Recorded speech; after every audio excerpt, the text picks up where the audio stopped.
Elle me met le verre d'eau là comme ça et elle me dit je dois vous annoncer quelque chose. Vous êtes touché au foie, à la rate, aux poumons et aux os. Ça a tout l'air d'un ostéosarcome de stade 4 généralisé. Pour vous, ça sera des soins palliatifs et on va vous faire tenir jusque Noël.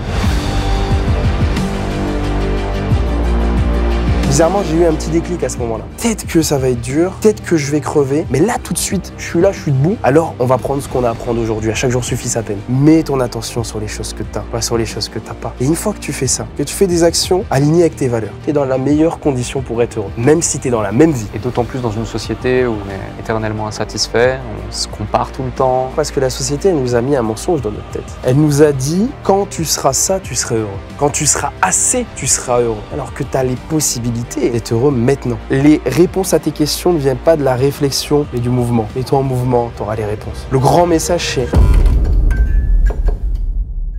Bonjour et bienvenue dans ce nouvel épisode du podcast Le Déclic. Une fois de plus, très bien accompagné, je suis avec Kémil. Comment tu vas? Je vais très bien, Alec. Et toi? Très bien, merci. Ça me fait plaisir de t'avoir ici. Tu as beaucoup de demandes d'interview, tu en acceptes très peu. Yes. C'est un honneur de t'avoir là et je pense qu'on va faire un superbe épisode qui, j'espère, va créer un ou plusieurs déclics, je pense, dans l'esprit des gens. Je vais rapidement te présenter. Avant qu'on démarre, tu es entrepreneur, cofondateur et CEO d'Univertech, une agence de marketing digital dans le monde de la start-up. On en parlera. Également fondateur de l'incubateur Univertech en 2021, qui est une école de marketing en ligne. Mais la particularité, et malgré votre succès, c'est que tu as décidé de tout fermer. Yes. Il y a tout juste un mois, pour recommencer de zéro dans un nouveau projet. On va en parler là aussi. Tu es aussi connu pour avoir eu un parcours particulièrement mouvementé, notamment sur ces presque 12 derniers mois, plus qu'inspirant. Et ça va être en partie l'objet de cet épisode qu'on va vivre ensemble. Lorsque l'on préparait cet épisode, justement, Yes. on se disait que dans tout ton parcours, un des éléments, c'est vraiment la résilience. Depuis le début, finalement.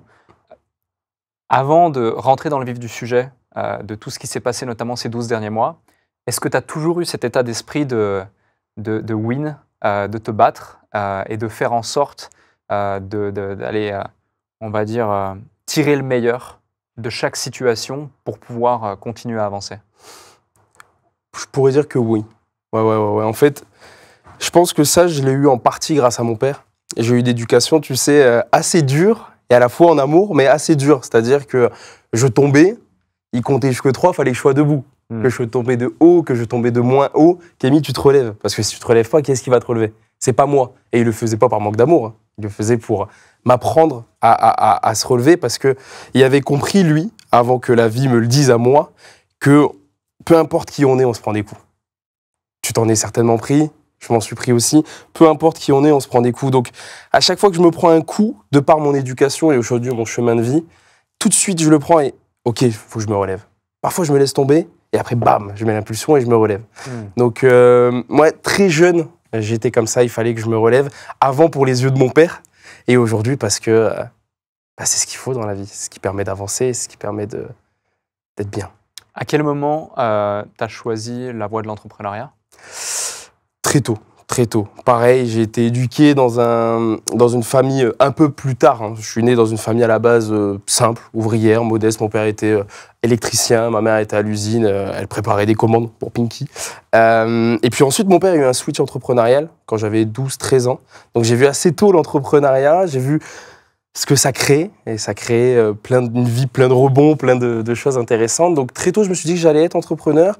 Il a fallu un peu de temps pour me trouver parce que j'ai quand même fait un parcours classique. École, collège, prépa, grande école de commerce. Et après, très vite, pendant l'école de commerce, en Bac+2, j'ai lancé mon premier petit truc. Et en 2019, je deviens officiellement entrepreneur en créant une première structure. T'as quel âge à ce moment-là?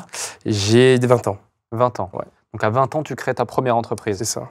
Qu'est-ce qui fait, selon toi, qu'il y a des jeunes qui osent le faire comme tu l'as fait, d'autres qui rêvent, donc qui rêvent de le faire mais qui n'osent pas le faire, et d'autres qui sont contre-fous complètement et qui, du coup, vont faire leur chemin, leur voie, et c'est OK.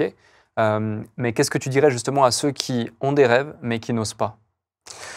La plupart du temps, de par les coachings que j'ai pu faire ces dernières années, de par les échanges que j'ai pu avoir, et c'est aussi prouvé en neurosciences, c'est que la plupart du temps, on se limite nos rêves, pas par peur de les échouer, par peur du regard des autres. Parce que notre cerveau, il y a 2 500 000 ans, et notre cerveau, il est fait pour que l'information rejet, échec égale mort. Parce qu'avant, si tu échouais à la chasse, tu mangeais pas, tu mourais. Si tu te faisais rejeter par ton groupe, tu restais plus dans le groupe, tu sortais, tu mourais. Donc, on a encore une structure mentale qui est faite pour nous dire « Hé Coco, si t'échoues ou tu plais pas à ton groupe de pairs, égale rejet, égale mort. » Et donc, en vérité, ces gens-là, ils n'ont pas peur d'essayer. Ils ont peur d'échouer. Et ils n'ont même pas peur d'échouer, ils ont peur de mourir. Parce que leur cerveau, à eux, leur dit « Attention, si t'échoues, t'es rejeté et tu meurs. » Donc, le petit message pour ces gens-là, c'est de leur dire que parfois, il ne faut pas écouter son cerveau, qui lui est vieux de 2 500 000 ans et qui est plus parfaitement aligné avec notre société d'aujourd'hui. Toi-même, tu le sais, les gens qui nous écoutent le savent. Une fois qu'on est rejeté, on ne meurt plus aujourd'hui. Et de se dire, allez, j'y vais quand même. Parce qu'il n'y a pas trop d'échecs en réalité, parce qu'au pire, bah, c'est mon chemin de vie. Et c'est en ayant accumulé un certain nombre d'échecs qu'un jour, on a un succès. Toi comme moi, on est des gros losers. On a peut-être loupé plus que d'autres personnes.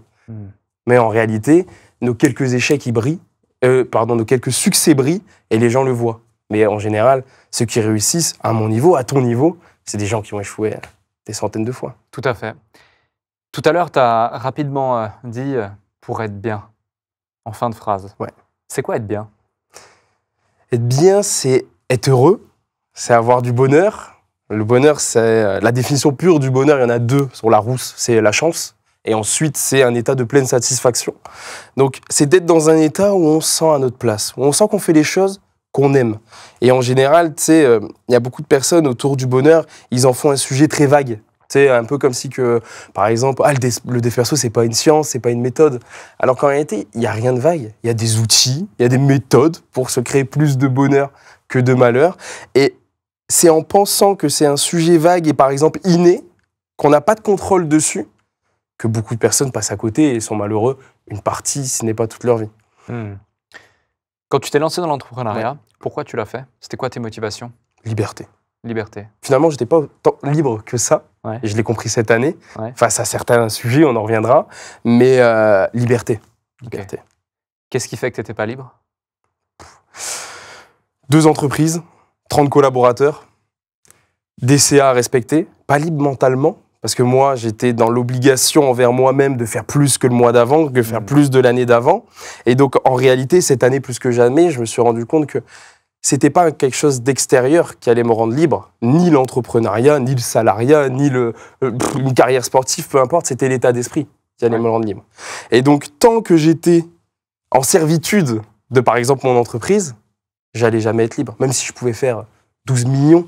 Même si j'avais fait un jour 100 millions, j'allais jamais être libre parce que le niveau de liberté, il se trouve ici et là, et pas dans les choses que tu as ou les choses que tu fais. C'est plutôt dans qui tu es et ce que tu penses. Avant qu'on revienne à l'élément qui t'a fait prendre conscience de tout ça et plein d'autres choses, cette course justement au chiffre d'affaires que tu as évoqué, je dois faire mieux que le mois précédent, tu l'as dit. Pourquoi? En fait, je pense pas, c'est sûr même. J'étais encore dans un schéma de survie.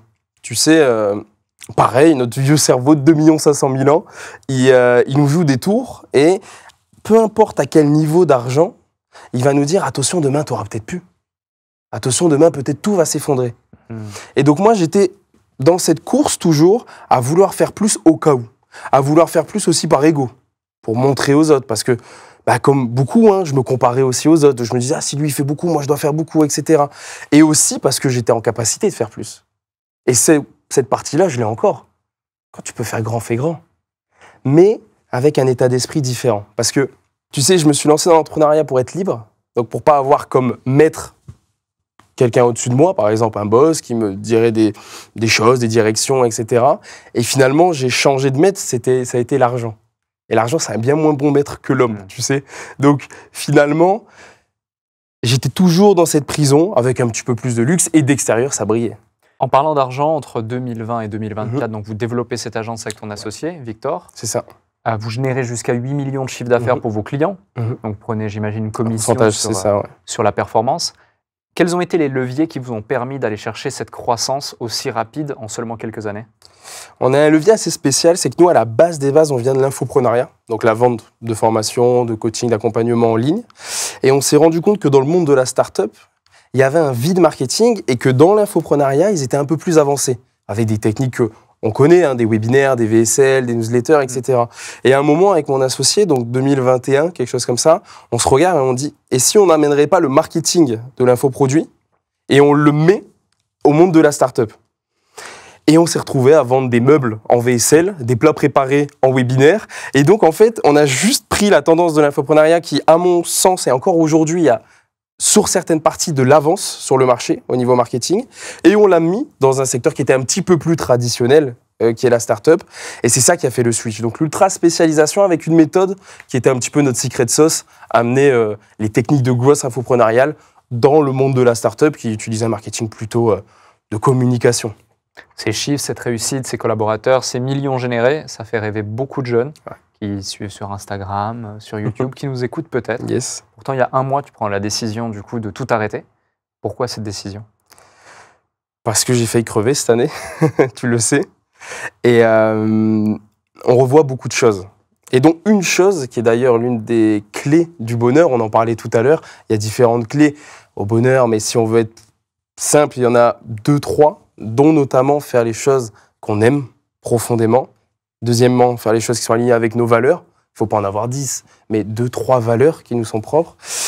Et moi, aujourd'hui, avec mes anciennes entreprises, je les ai bâties sur une variable qui était l'argent. J'ai monté mes boîtes depuis 2019 pour faire de l'argent et pour en faire beaucoup. Je me suis optimisé, même humainement, depuis 2019, dans mon sport, dans mes relations. Même dans mes relations, ça va loin, parce qu'en réalité, je m'en rappelle jeune, parfois m'être dit « Ah, c'est bien que je suis avec une personne depuis longtemps. Avec ma femme, on est ensemble depuis qu'on est en 5e au collège. » J'ai même eu ces trucs en tête de me dire « Ah, c'est bien que je suis avec longtemps, c'est stable, c'est bien pour l'entrepreneuriat, pour faire de l'argent. » Donc, je m'étais ultra optimisé à faire de l'argent. Et donc, j'avais monté 2 boîtes optimisées pour l'argent, alors qu'aujourd'hui, j'ai revu un petit peu mes priorités et j'optimise ce que je suis en train de créer pour l'amour, pour la liberté profonde que peut me donner. Et donc, je ne voulais pas rafistoler quelque chose qui, par sa genèse, était fait pour l'argent, même si j'aurais pu, même si aujourd'hui, je gagnerais beaucoup plus d'argent que j'en gagne au jeu actuellement, là. Mais j'avais un besoin profond de tout refaire avec la métrique qui était liberté, amour, pour moi et pour les autres. Une quête de sens aussi, peut-être. Bah ouais, c'est ça. Bah, tu sais, quand à 25 ans, j'avais 25 ans en janvier, on vient te voir et qu'on te dit tu vas crever, c'est une crise existentielle. C'est de comprendre que ces trucs-là, là où on entend à la télé, où on entend dans les familles un peu lointaines le cousin des cousins qui est décédé, c'est à ta porte. C'est ici, c'est maintenant. Et donc quand tu comprends ta finitude, qui est la tienne aussi, qui est la leur aussi, aux gens qui nous écoutent, qui est de crever, et qu'en plus, t'as pas de timer qui te dit toi il te reste 2 ans, toi il te reste 100 ans. Le seul truc qui compte après, c'est que peu importe ce que tu fais dans ta journée, même si tu crèves demain, t'aimes bien le faire. Et t'es bien, et t'es aligné avec tes valeurs, et t'es en amour. Parce que quand tu vas crever, il n'y a que ça qui reste, l'amour. Justement, janvier 2025, tu tombes malade. Oui. On t'apprend que tu as un cancer en stade 4. Comment tu réagis à cette situation? Qu'est-ce qui se passe dans ton esprit? Est-ce que tu te souviens de comment tu apprends la nouvelle? J'imagine que oui. Qu'est-ce qu'on te dit concrètement? C'est un parcours en plusieurs étapes, avec pas mal de rebondissements. Je vais en venir. Une chose qui me sauve au début, dans la compréhension du problème, l'analyse et la gestion de ce problème, c'est l'entrepreneuriat. Parce qu'en entrepreneuriat, c'est normal d'avoir des problèmes. On en a tous les jours, à peu importe le niveau des personnes. En entrepreneuriat, on gère des problèmes. C'est notre métier en partie de gérer des problèmes. Donc l'entrepreneuriat m'a permis déjà quand même de me dire, ok, j'ai un problème de plus, un peu plus grave que d'habitude, un petit peu plus challengeant que d'habitude, mais on va le gérer. La deuxième chose, c'est que quand j'ai ce problème-là, je suis très très bien entouré. Je suis en amour. Je suis en amour avec ma femme, je suis en amour avec mes parents, je suis en amour avec mes sœurs. Globalement, je suis en amour avec ma famille et ça, c'est game changer. Parce que oui, j'avais beaucoup de relations business, oui, j'avais des followers, oui, j'avais des partenariats, j'étais invité tous les soirs à faire des choses. Mais quant à ça, tout ce qui compte, c'est ta maman, c'est ta femme, c'est le regard de ton père rassurant, c'est pas autre chose, tu vois. Donc, le problème, je l'ai plutôt bien géré grâce à ces 2 gros piliers. Et ensuite, comment ça s'est passé? J'étais en Thaïlande, donc déjà j'étais parti vivre un petit peu en Thaïlande à Koh Samui. Ma femme était enceinte, donc elle était enceinte de 6 mois là. Elle a accouché en mai. Donc on s'était dit on va profiter à 2 avant qu'il y ait l'enfant, etc. On va vivre un petit peu dans un beau pays. Et là je me sens pas bien. Je sens que j'ai des vertiges, etc. Je fais un combat de boxe parce que je faisais de la boxe thaï. J'en fais depuis tout petit. et en Thaïlande, j'en faisais. Je me sens encore pas bien après ce combat. Je dis, ah, c'est bizarre. Oui, c'était dur. Oui, il fait chaud. Oui, j'ai pris des coups. Mais là, je me sens vraiment mal. Arrivé fin janvier, je commence à le sentir, suée nocturne, un gros ganglion qui apparaît ici. Tous les soirs, vers 20h, la tête qui tourne. Et là, je regarde ma femme, je dis, OK, il faut rentrer. Il y a quelque chose qui se passe. C'est bizarre. Il faut qu'on rentre. On rentre la semaine de nos 2 anniversaires. Donc, elle va avoir 25 ans. Moi, je vais avoir 26 ans le 11 février. Et le 12, je vais chez le médecin. Le 12, je vais chez le médecin. D'ailleurs, pour la petite anecdote, j'avais même pas de médecin traitant. Moi, je suis le mec, aux yeux des autres, et même en réalité, je suis jamais malade. À chaque fois que je fais un truc, ça marche. Tu sais, mon entourage autour de moi ne peut pas croire que Kémy est touchable. Et donc, même moi, dans ma tête, j'avais pas de médecin, donc je cherche un médecin, et je dis, je vais aller, mais ça va être une connerie. J'ai chopé un truc à la boxe en Thaïlande, tu sais, on mettait des gants dégueux, ça saignait, etc. Et mon médecin, très compétent, me regarde et me dit, écoutez, je veux pas prendre de l'avance, mais ça sent mauvais. Ça sent mauvais, ça ressemble à un cancer, et notamment à lymphome de Hodgkin, qui est un cancer de la chaîne lymphatique, donc des ganglions. Et donc, elle me dit ça, elle me dit, tu vas passer un scan, je passe un premier scan normal. À ce scan-là, on me dit, ça sent mauvais. Je passe un autre scan qui s'appelle un TEP scan, donc c'est de la médecine nucléaire. C'est un scan qui permet tout simplement de faire ressortir les taches cancéreuses grâce à du nucléaire et du glucose. Et là, j'y vais, et normalement, je ne dois pas avoir les résultats. Parce que les résultats, ils ne sont pas interprétés par la médecin en imagerie médicale, mais interprété par l'hématologue, qui est un spécialiste du sang, donc un hématologue cancérologue, dans mon cas. Sauf que moi, je suis un bon closer. Et donc, je vais voir cette dame, je passe dans la machine, donc déjà, ça dure 20 minutes, tu as l'impression d'être en train de te faire juger pour un truc que tu n'as pas fait. Et là, je sors, et je dis à l'infirmière, écoutez, est-ce que je pourrais quand même avoir un retour du médecin? Elle me dit non. Je vois une deuxième infirmière, je négocie un peu, et là, elle me dit oui. J'attends un petit peu interminable, hein, peut-être 20 minutes, mais des très longues 20 minutes. Et là, elle m'assoit dans une pièce assez froide, assez glauque, comme dans un film.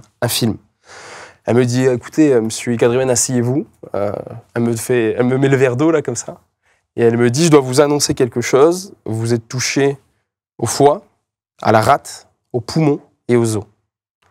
Et ça a tout l'air d'un ostéosarcome de stade 4 généralisé. Elle me rajoute derrière, ma petite sœur est morte de ça il y a 2 ans.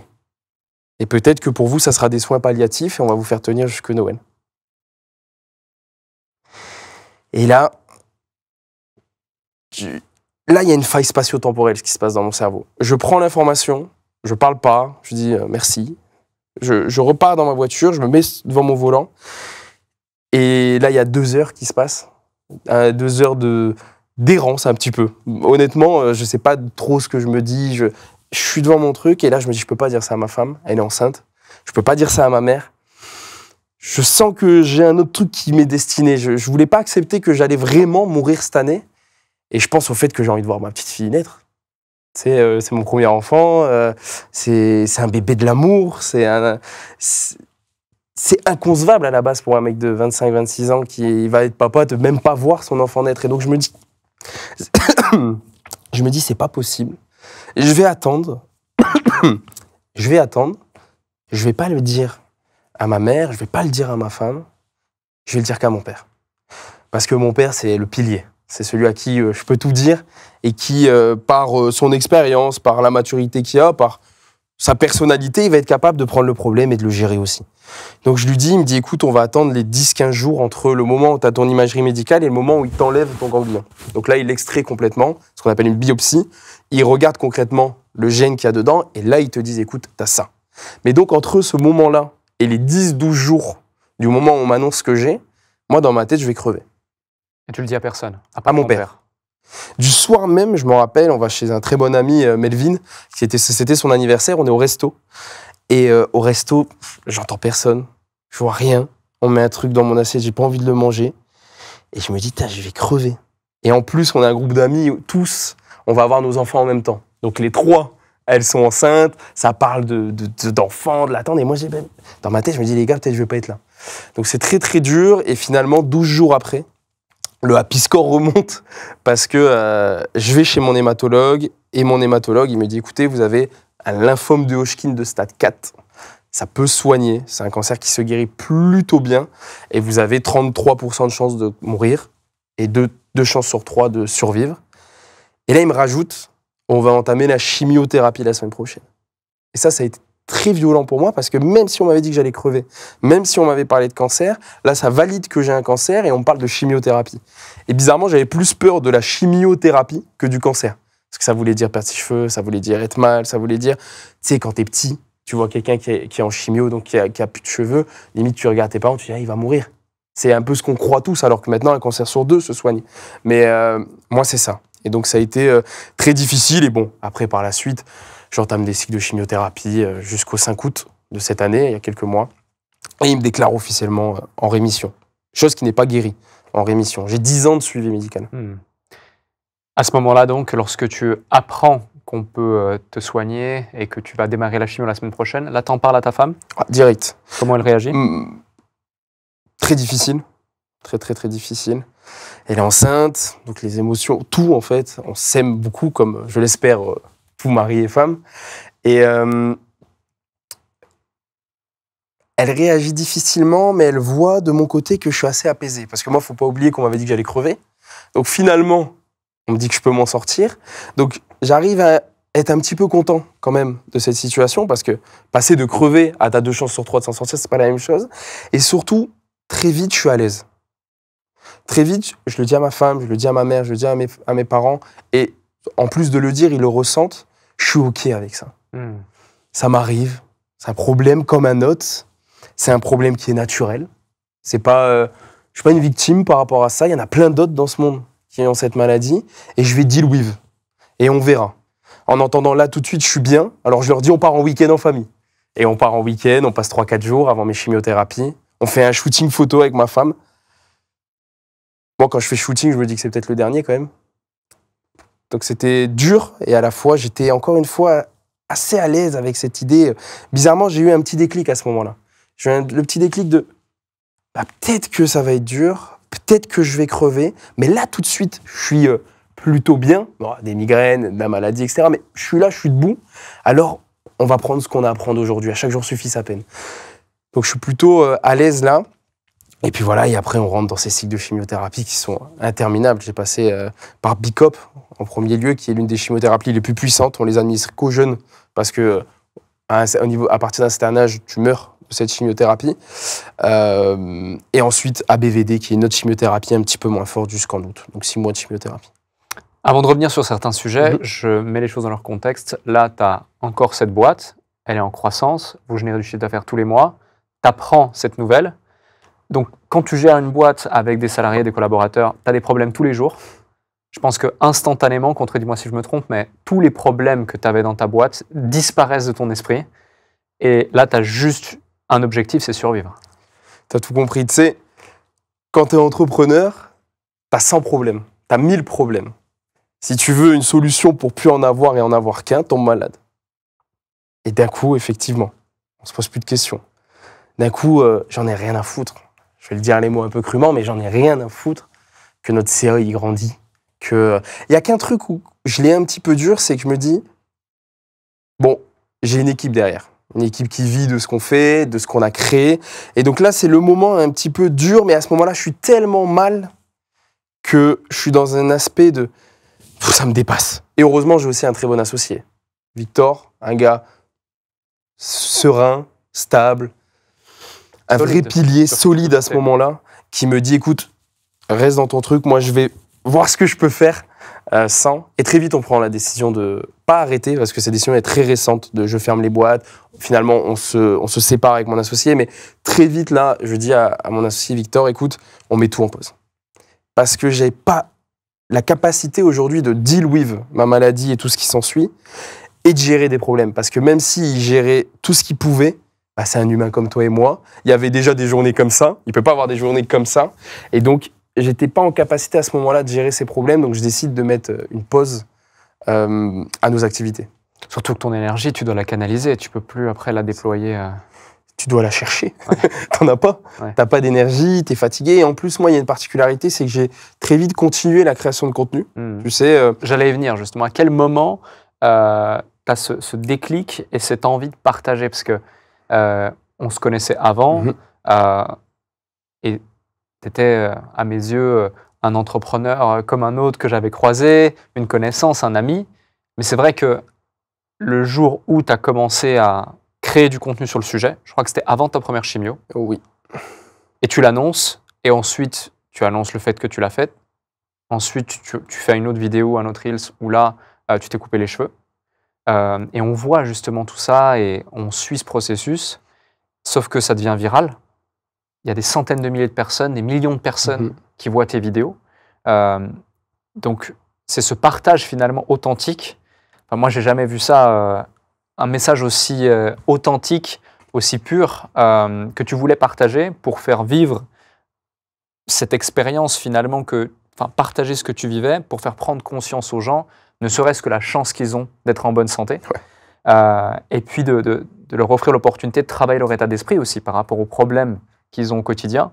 À quel moment tu prends cette décision de tout partager, aussi avec autant de transparence, et dans quel objectif?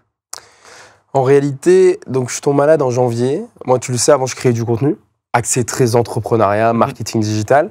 Donc, j'étais un créateur de contenu. J'étais quelqu'un qui faisait un Reels par jour, une vidéo YouTube par semaine, quelque chose d'assez classique. Mais donc, tu sais que c'est quelque chose de prenant. Et finalement, je pense que tu es aussi comme ça. C'est quelque chose qui, finalement, donne de l'énergie. Quand les gens d'extérieur nous regardent, nous disent ah, « tu dois être mort », moi, à la fin de 6 heures de vidéos, ads, YouTube, quoi que ce soit, je suis en pleine forme. Et après, je redown un peu, j'ai besoin d'aller dormir, mais le lendemain, j'ai envie de recommencer. Donc, moi, en janvier, on m'apprend ça, et donc j'arrête tout d'un coup. Et fin février, je suis dans mon canapé, ce fameux canapé. J'ai passé des heures sur ce canapé. Il y a un trou dans mon canapé, maintenant, il faut que je le change. Je suis dans mon canapé et je me dis, je m'emmerde. Profondément. Je passais mes journées à regarder des documentaires animaliers. J'ai toujours bien aimé ça. Mais au bout d'un moment, on est des bâtisseurs. On est des personnes qui avons envie de créer. Et moi, en particulier, j'ai toujours eu cette envie de créer. Créer, partager. Donc à ce moment-là, je prends mon téléphone sans me dire que je vais être viral. Je sais au fond de moi que ça va faire du reach, si je veux parler des termes techniques, que ça va prendre un peu de viralité parce que c'est un sujet qui est assez spécial et c'est dit par un marketeur. Donc peu importe ce que je voulais faire, effectivement, ça hook au début, il y a une petite boucle narrative, c'est naturel. Je ne peux pas faire un mauvais Reels, j'en fais tellement. Donc je me dis quand même que ça va prendre, pas à ce point-là, parce que le premier Reels, il fait 6 millions de vues, donc pas à ce point-là, mais je fais cette vidéo et je me dis, tu sais quoi, je la poste parce que j'ai envie de dire aux gens, premièrement, vivez votre vie là, si vous êtes en bonne santé, même si vous ne l'êtes pas d'ailleurs, vivez ce que vous avez à vivre et n'attendez pas plus tard, parce que parfois, on attend plus tard, mais on ne se rend pas compte qu'on est déjà dans le plus tard, et parfois, très rarement, parce que j'aime à dire qu'il n'est jamais trop tard, mais parfois, face à la mort, on peut croire que c'est trop tard. Donc, j'avais cette envie-là de partager ça. Et l'autre envie, pour moi, de manière égoïste un petit peu, de me dire, c'est quoi? Ça va me permettre de continuer à créer. Ça va me permettre de continuer à me sentir utile, à contribuer pour les autres. Et donc, je le fais pour ces deux choses-là. La première, c'est, mec, bouge-toi, fais les choses que tu as envie, fais les choses que tu aimes. Arrête avec ces petites conneries à 2 balles que l'autre, elle a acheté le même truc que toi. On s'en fout. Et moi, de mon côté, de dire, je continue à créer, je continue à contribuer. Tu continues aussi à vivre en faisant ça. Donc, c'était ces deux gros points qui ont fait que j'ai eu envie de partager. Quand tu lances ce premier Reels, donc qui fait 6 millions de vues, tu vois que ça part viral. Comment tu réagis et est-ce que tu te dis, OK, là, je vais continuer à créer du contenu au fil de cette aventure et à quoi tu penses à ce moment-là? En faisant le premier Reels, je savais que j'allais le faire. Tu sais, avant même de le poster, j'avais pris la décision de me dire, je fais un Reels par jour et je leur montre. Je leur montre ce qui se passe, je leur montre que c'est possible. Premièrement, je vais peut-être aider des gens qui sont malades aussi. Et ils vont comprendre que même dans la maladie, même dans les pires moments, même face à la mort, on peut avoir le smile, on peut sourire, on peut aller chercher ce bonheur. Même s'il est plus difficile, c'est vrai, mais on peut aller le prendre. Et deuxièmement, pour les gens non malades, pour les gens bien, ça fait partie de la majorité des gens, heureusement, j'avais envie vraiment de leur montrer étape par étape pour qu'à chaque étape, ils se disent « Attends, lui, il y a ça. Il sourit, il vit, il contribue, il crée. Qu'est-ce que j'attends, moi? J'ai pas d'excuses. et je crée. Parce qu'à l'hôpital, malheureusement, j'ai vu beaucoup de personnes, j'ai échangé avec beaucoup de personnes, et beaucoup ont eu le sentiment de passer à côté de leur vie. Et en voyant ça, j'ai envie de changer ça, à ma toute petite échelle. J'ai envie de changer ça. Tu parles souvent du fait d'avoir forgé un mindset, de t'être forgé un mindset, bien en amont de cette épreuve, qui fait peut-être et certainement que tu l'as vécu de cette façon, peut-être même que tu t'en es sorti en partie aussi par cette force de caractère, cette force de l'esprit que tu as. Tu pourras nous en dire plus si tu le partages. Mais surtout, comment tu as travaillé cet état d'esprit, ce mindset qui fait la personne que tu es aujourd'hui et la personne que tu as pu justement incarner au travers de cette épreuve? Il y a deux parties à ça. La partie de c'est une chance. C'est une chance d'être né avec une famille en amour. C'est une chance d'être né avec un père qui a avancé un petit peu sur ce chemin autour de l'état d'esprit, etc., qui m'a donné aussi cette vision du monde. Donc ça, c'est une chance. Et ensuite, il y a l'autre côté où, assez jeune, j'ai compris que les règles établies n'étaient que des règles créées par d'autres hommes. Que les moments où plein de gens s'énervaient, très jeune, hein, je me rendais compte que c'était pas utile, tu sais. Et donc, j'ai essayé de creuser. Et donc, très jeune, j'ai beaucoup lu. J'ai expérimenté. Parce qu'il y a une grande différence entre le savoir et la connaissance. Beaucoup de personnes savent, mais ne connaissent pas. Parce qu'ils passent leur temps à lire, à se former. Je crois que même c'est toi. C'est l'une de tes phrases. Tu me dis si je me trompe. Une once d'action. Oui. Tu peux la finir parce que je l'ai plus. Attends, une once. C'est plutôt 1 gramme Ouais. de savoir vaudra toujours Plus. Je sais plus ce que Qu'une j'avais tonne dit. de. Bon, bref, mais c'était quelque chose autour de Une ça. tonne de savoir vaudra toujours plus qu'un gramme d'action. Voilà, quelque chose comme ça.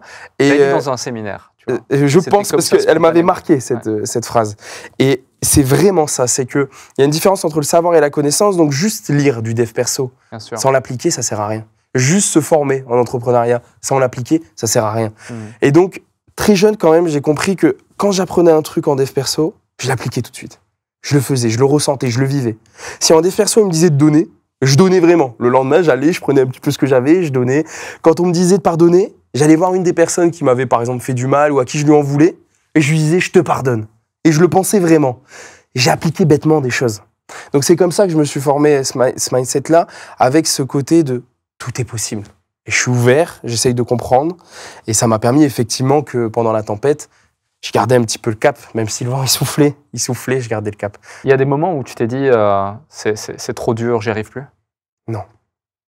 T'as jamais rien lâché? Jamais, jamais. Il y a des moments où je me suis dit c'est horrible, et il y a des moments où volontairement j'ai relâché. J'ai dit Kémy, laisse-toi là. Tu peux pas tenir comme ça en tension. Laisse-toi. Tombe, tombe, tombe. Et ces moments-là, ils sont durs pour moi, pour ma famille, parce que tu sais, c'est en partie le patient qui crée l'énergie des chambres d'hôpital. Je les voyais, moi, les chambres d'hôpital plus sombres, moins sombres, happy, alors qu'on avait les mêmes maladies. C'est le patient qui crée ça en partie. Hein. Et donc, moi, à ce moment-là, plein de fois durant cette maladie, c'était trop dur. J'avais trop mal, Alec. Trop mal. Le corps était douloureux, le cerveau était dans un flou complet. J'étais triste aussi de ne pas pouvoir peut-être voir ma vie. Moi, ma femme, elle a accouché, j'étais là à l'accouchement, après je suis rentré. Parce que j'étais pas assez en forme pour rester juste dans une chambre d'hôpital. Donc tous ces moments durs-là, j'ai arrêté de forcer et je les ai pris. Et là, parfois, sur des courtes durées, 3-4 jours, et j'invite aux gens qui nous écoutent, quand ils vivent des choses difficiles dans la vie, dans l'entrepreneuriat, de parfois, laisse, vas-y, tombe. Et à un moment, quand tu te sens en bas, tu touches un peu le sol, tu es tout au fond, et bam, tu mets ton impulsion. Et tu montes. Et moi, ça m'aidait ces moments-là où je tenais le cap, et parfois, je lâchais tout. 3, 4, 5 jours. Et boum, je remontais.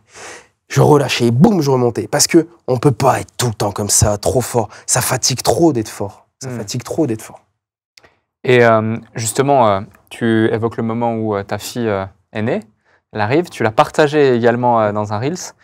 C'était assez émouvant, la façon dont tu l'as exprimé, etc. Comment tu te sens à ce moment-là? Qu'est-ce que tu ressens en toi? Et dans quelle mesure ça te redonne encore plus cette force et cette envie de continuer à te battre face à cette maladie pour pouvoir vivre, tout simplement? C'est assez spécial, Alec. Parce que tu sais, on m'avait dit « Ah, Kémy, tu verras, quand ta fille, elle va naître, tu vas avoir de la force. Ça va te donner de la force. » Et moi, bizarrement, ça a fait le contraire au départ. Bizarrement, ça m'a pris toute ma force quand elle est née. Parce qu'en fait, donc je suis malade en janvier, je commence les chimios fin février, et jusqu'en mai, donc j'étais dans des gros cycles de chimio, et j'avais accepté la possibilité de crever. Mais complètement.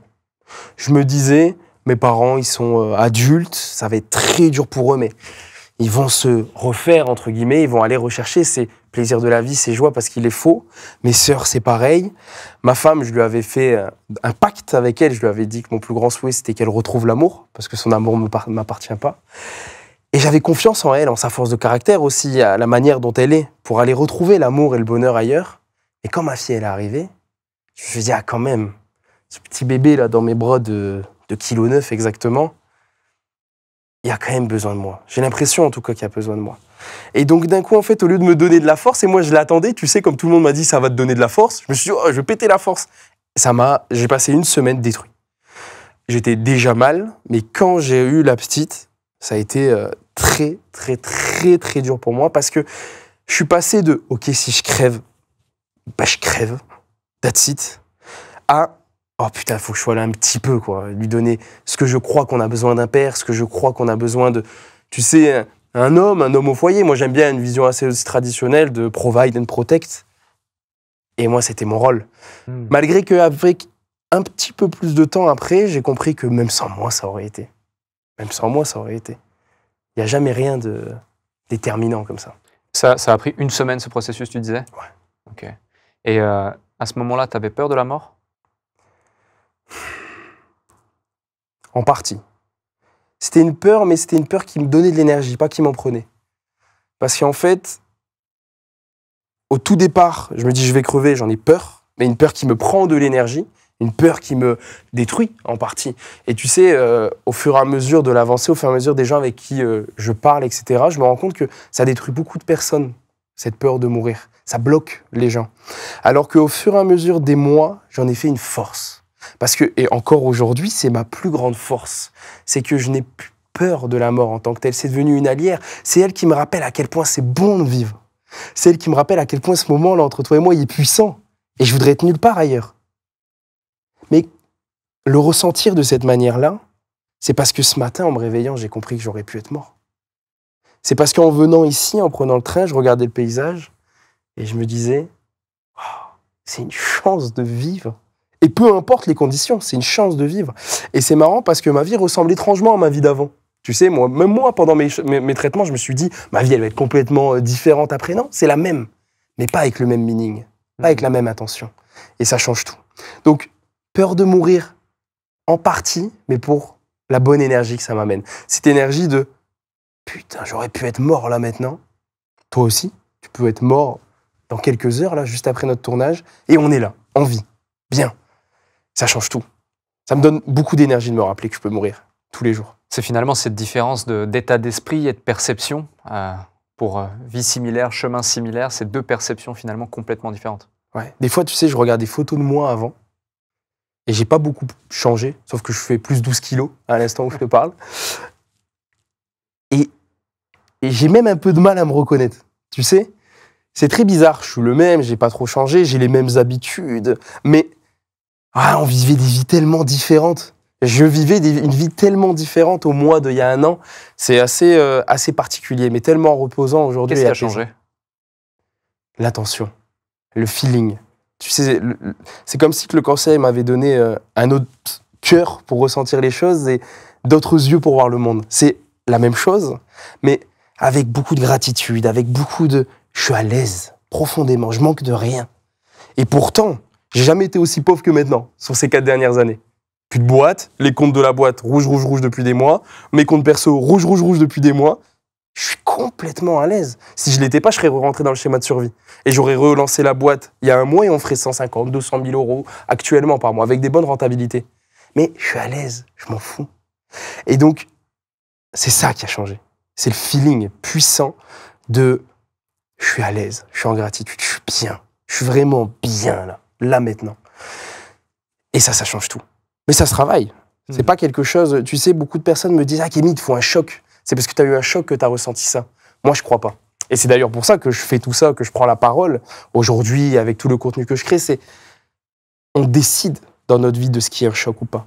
On décide dans notre vie de ce qui est un déclic ou pas. Des déclics, on en a tous les jours devant les yeux. C'est à nous de nous raconter l'histoire du déclic pour la faire émerger et faire ressortir du coup toutes les actions en chaîne que ça va créer. Je te rejoins. Plutôt que d'attendre un drame ou une catastrophe, autant trouver un autre déclencheur C'est ça. pour pouvoir avancer. Qu'est-ce que tu dirais à quelqu'un qui est malheureusement dans la même situation dans laquelle tu étais en janvier dernier, ou qui a quelqu'un de son entourage qui l'est, et qui n'a pas malheureusement l'état d'esprit que tu as, la vision que tu as, la force que tu as en toi, que tu avais déjà, qui plus est, et que tu as encore plus aujourd'hui? Je lui dirais la première chose qui est hyper importante, c'est ne te fais pas de soucis par rapport à ta force d'esprit. Il y a beaucoup de personnes, on en a parlé quand on était ensemble à Genève, il y a beaucoup de personnes qui sont venues me voir et qui m'ont dit « Kémy, c'est grâce à ta force d'esprit que t'es en vie maintenant.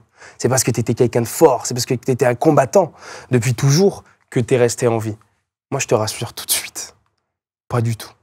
Ça m'a aidé. Ça m'a aidé à me raconter la bonne histoire, à être en joie, à la place d'être plus petit aujourd'hui, je me sens plus fort, plus grand. Mais ça m'a pas aidé à survivre. Le cancer, à mon sens, j'ai pas la science infuse, mais à mon sens, la guérison, c'est peut-être 10%. L'état d'esprit, et encore, si on peut donner de pourcentage, j'ai même pas envie d'en donner aujourd'hui. Le reste, c'est la médecine, parce qu'en France et même ailleurs, on a des recherches. Tu sais, mon cancer, je crois, si je me trompe pas, qui a été financé à 80% par des fonds privés. Donc, c'est grâce aux gens qui ont donné pendant tout ce temps que je suis en vie aujourd'hui, grâce à l'œuvre de la médecine. Et ensuite, moi, j'ai une foi profonde en la vie. Selon les croyances, on peut l'appeler Dieu, on peut l'appeler la nature, on peut l'appeler la vie, peu importe, la source de tout. Mais c'est grâce à ça. C'est grâce à quelque chose qui nous dépasse. Donc, si t'es dans ton lit, si t'es mal et que tu te dis « Ah, mais moi, je suis jamais fort comme lui, c'est pas possible, je m'en sors. » Rien à voir. Effectivement, si t'es fort comme moi, tu pourras mieux le vivre. Tu pourras créer des joies malgré ces difficultés. Tu pourras t'en sortir grandi. Mais c'est pas ça que tu vas faire. Qui va faire que tu vas vivre ou non. Tu vas vivre si tu dois vivre. Tu mourras si tu dois mourir. Tu parles également de renaissance aujourd'hui. Qu'est-ce que ça signifie pour toi? Tu sais, c'est comme je t'ai dit juste avant, c'est ce feeling. Et vraiment, et je mets de l'importance dans ça parce que, en fait, beaucoup de personnes croient qu'ils vivent leur vie, alors qu'ils vivent la vie qui se raconte. Tout est une question de feeling. Et moi, je le dis, aujourd'hui, je suis né 2 fois. Une fois quand ma maman, elle m'a mis au monde, et une fois quand j'ai eu le cancer, quand j'ai failli mourir. Mais je suis la même personne qui fait presque les mêmes actions avec les mêmes personnes. C'est ce feeling, ce meaning. Mets ton attention sur les choses que tu as, pas sur les choses que tu n'as pas. Essaye de faire des choses au quotidien que tu aimes. Donc, au début, je sais, il y a des gens qui nous écoutent, qui sont salariés, qui ne peuvent pas décider de tout leur emploi du temps. Essaye de t'aménager des créneaux que tu fais des choses que tu aimes profondément, pas pour les autres, pas pour plaire, pas pour faire beau. Tu n'es pas obligé de faire du sport si ce n'est pas ton truc. Tu n'es pas obligé de faire du sport. Fais des choses que tu aimes. Et après, ça c'est mon petit côté entrepreneur, mais je crois qu'on peut tous l'avoir en faisant des choses qu'on aime. Fais en sorte de, au fur et à mesure du temps, faire plus des choses que tu aimes que des choses que tu n'aimes pas dans ta journée. Et une fois que tu fais ça, que tu fais des actions alignées avec tes valeurs, que tu fais de plus en plus des choses que tu aimes, jusqu'à un moment où, moi par exemple, je fais aujourd'hui que des choses que j'aime, avec des petits détails. C'est vrai, parfois je dois changer une couche, je prends pas de plaisir à le faire. Mais quand tu fais un maximum de choses que tu aimes, et que derrière, tu es en gratitude, ça veut dire que tu regardes ce que tu as plutôt que ce que tu n'as pas, tu regardes ce que tu as chez toi plutôt que dans la maison de l'autre, tu es dans la meilleure condition pour être heureux. Même si tu es dans la même vie, les mêmes personnes, la même situation, les mêmes moments. C'est une question de feeling, c'est une question de meaning, de voir les choses. Ça fait toute la différence. Donc moi, aujourd'hui, je parle de renaissance dans l'esprit, dans le cœur, dans les choses que je ressens. Je pense que je suis la même personne. Ce que tu évoques ici, ça fait beaucoup de sens. Et d'autant plus dans une société où on est éternellement insatisfait, on se compare tout le temps, on a peur du regard des autres, on va se dire qu'on n'a toujours pas assez ou qu'on n'est toujours pas assez. Qu'est-ce que tu dirais à quelqu'un qui justement est dans ce cercle vicieux, dans cette tourmente finalement, inconsciemment, qui plus est, n'arrive pas à s'en défaire et en devient esclave littéralement? Je lui dirais que face à la mort, il n'y a qu'à toi que tu dois des comptes. Face à la mort, il n'y a qu'à toi que tu dois des comptes. Et donc, à un moment donné, quand tu arrives à comprendre ça, tu arrives tout doucement au quotidien à faire des actions pour toi. Et elle est là la vraie différence, c'est qu'on se rend compte souvent que la plupart de nos actions sont pour l'autre ou pour la société. Parce qu'on nous a dit que si on travaillait bien à l'école, qu'on avait un bon job, on serait heureux. Parce qu'on nous a dit que si on était gentil avec notre conjoint, on serait heureux. Pourquoi ? Parce que la société, elle nous a mis un mensonge dans notre tête. Elle nous a dit, quand tu seras ça, tu serais heureux. Quand tu seras assez, tu seras heureux. Alors que tu as les possibilités, et moi je te le dis, et j'en suis convaincu, d'être heureux maintenant. Quand tu comprends ça, tu comprends que ce qui est important, c'est de te comparer qu'à toi-même. Tu comprends que c'est vraiment possible d'être heureux, maintenant, malgré que je me sens trop petit, pas assez fort, trop gros, pas assez riche. Donc tu es dans un état, bonheur, état de pleine satisfaction, tu es dans un état où tu dis « Ah ouais, c'est pas mal, même si je fais un job que j'aime pas. » C'est pas grave parce que je m'arrange des moments pour faire les choses que j'aime. Et je suis en croissance, je suis en train de créer des choses, de me mettre en mouvement pour faire en sorte que tout doucement, je quitte par exemple un job que j'aime pas pour faire quelque chose que j'aime. Le simple fait de te mettre en mouvement, ça éclaircit le chemin. Et le simple fait d'être en mouvement, c'est presque comme si tu l'étais déjà. Et après, même si t'es pas content d'aller faire des kebabs, tu les fais et tu rigoles. Parce que tu sais que tu es en train de faire quelque chose. Tu sais que tu es en mouvement. Et tu coupes ta broche à kebab. Et tu fais même mieux les kebabs qu'avant. Parce que tu sais que tu es en mouvement, tu sais que tu es en train de faire des choses. Donc, le grand message, c'est, il n'y a qu'à toi que tu vas devoir rendre des comptes et mets-toi en mouvement. Même des tout petits pas, mets-toi en mouvement. Parce que c'est salvateur d'être en mouvement. Il y a des situations dans lesquelles cette analogie dont tu fais référence t'a aidé à avancer ? Ouais, parce que quand je suis allé à Londres la première fois, Londres, c'est toujours une ville qui m'a plu, qui m'a attiré, etc. Quand je suis allé la première fois à Londres, moi j'étais un étudiant normal, pas trop de sous. J'avais un petit peu de sous que mon père m'envoyait. Mon père m'a toujours mis assez pour que je vive, je mange, je bois. J'ai toujours eu le daron, et même plus d'ailleurs. Plein d'options. J'ai eu une grande chance. Il s'est sacrifié pour nous toute sa vie. Mais j'allais quand même faire des gaufres. Wafflemeister, Bond Street, la rue principale, et je tapais des gaufres toute la journée. Et dans ma tête, je me disais, c'est nul de faire des gaufres toute la journée, on est d'accord, c'est chiant, il y a du monde, tu fais des gaufres, c'est horrible. Mais moi, j'étais bien, parce que déjà là, je voulais être entrepreneur. Et donc, j'avais pris une première formation. Quand je finissais mes gaufres, je rentrais chez moi, j'ouvrais mon ordi, je regardais la formation. Et je me disais, c'est pas grave, je fais les gaufres en conscience, là. Et je les fais bien et je prends du plaisir. Parce que je suis en mouvement. Et un jour, ça sera plus nécessaire de faire ces gaufres. Parce que je suis en train d'apprendre autre chose. Donc, c'est vraiment ça. C'est pas ce que tu fais, ni la situation qui crée ton bonheur ou ton malheur, c'est ce que tu ressens. Et souvent, ça aide d'être en mouvement, faire les choses qu'on aime. Et on peut aussi très bien aimer faire des gaufres, c'est bien aussi, tant mieux. T'avais quel âge quand tu faisais ces gaufres ? 18. Non, moi, 18 ans. Et donc, à 17-18 ans, t'as déjà la conscience que tu évoques ici, ce développement personnel, si on peut utiliser ce terme-là, qui malheureusement est parfois un peu galvaudé par certains, et qui pourtant est très puissant.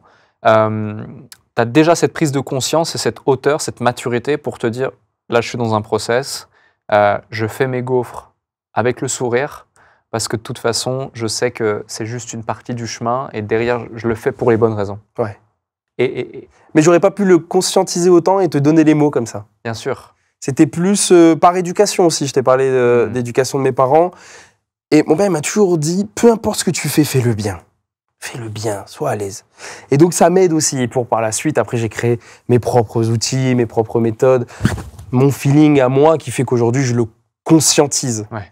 Et que je le fais de manière encore plus puissante. Mais j'étais déjà dans ce schéma. Si tu devais partager un outil qui permettrait à ceux qui nous écoutent de justement le conscientiser et utiliser ce schéma au profit de leur bonheur personnel et de leur épanouissement, parce qu'aujourd'hui c'est ça, c'est vraiment un des grands mâles de notre société. Hein. Les gens ne sont pas heureux, les gens ne sont pas épanouis, il y a beaucoup de stress. Et là, on ne parle pas juste de l'entrepreneuriat, ça touche tout le monde. Pourtant, on n'est pas outillé. Ce n'est pas quelque chose qu'on nous apprend à l'école. Moi, j'ai découvert le monde du développement personnel, ça m'a énormément aidé. Le sport, ça m'a énormément aidé. J'étais quelqu'un de timide, introverti, j'étais mal dans ma peau. J'aurais pas du tout eu la vie que j'ai eue et que j'aurai demain sans ces outils qui m'ont été mis à disposition. En l'occurrence, tu en as utilisé plusieurs. Tu en avais un aussi que peu de gens ont malheureusement, c'était un environnement, une famille qui t'a aidé à avancer dans ce cocon qui était là. Pour ceux qui n'auraient pas cette chance, qu'est-ce que tu leur recommandes? Le truc le plus simple, fais-toi un plan et une vision. C'est le truc le plus simple, parce que j'ai pas envie de rentrer dans plein de détails, mais la base des bases, c'est quelque chose qu'ils peuvent actionner maintenant. Là, au moment où ils nous regardent, pour ceux qui ne sont pas déjà entrepreneurs, déjà avancés, déjà en mouvement, pour vraiment les personnes dont tu parles là, qui sont un peu comme si qu'ils étaient coincés, un peu comme si qu'ils étaient bloqués, pose-toi un moment et définis ce que tu veux. Parce que tu sais, il y a énormément de personnes qui viennent me voir aujourd'hui et qui me disent, Kémy, comment on fait pour réussir ses objectifs? Plein, c'est la question de tout le monde. Comment je fais pour réussir, moi, ce que je veux? Et à chaque fois, je pose la même question. Je lui dis, vas-y, donne-moi ta liste d'objectifs et on va voir comment on le fait. Et ils n'en ont pas.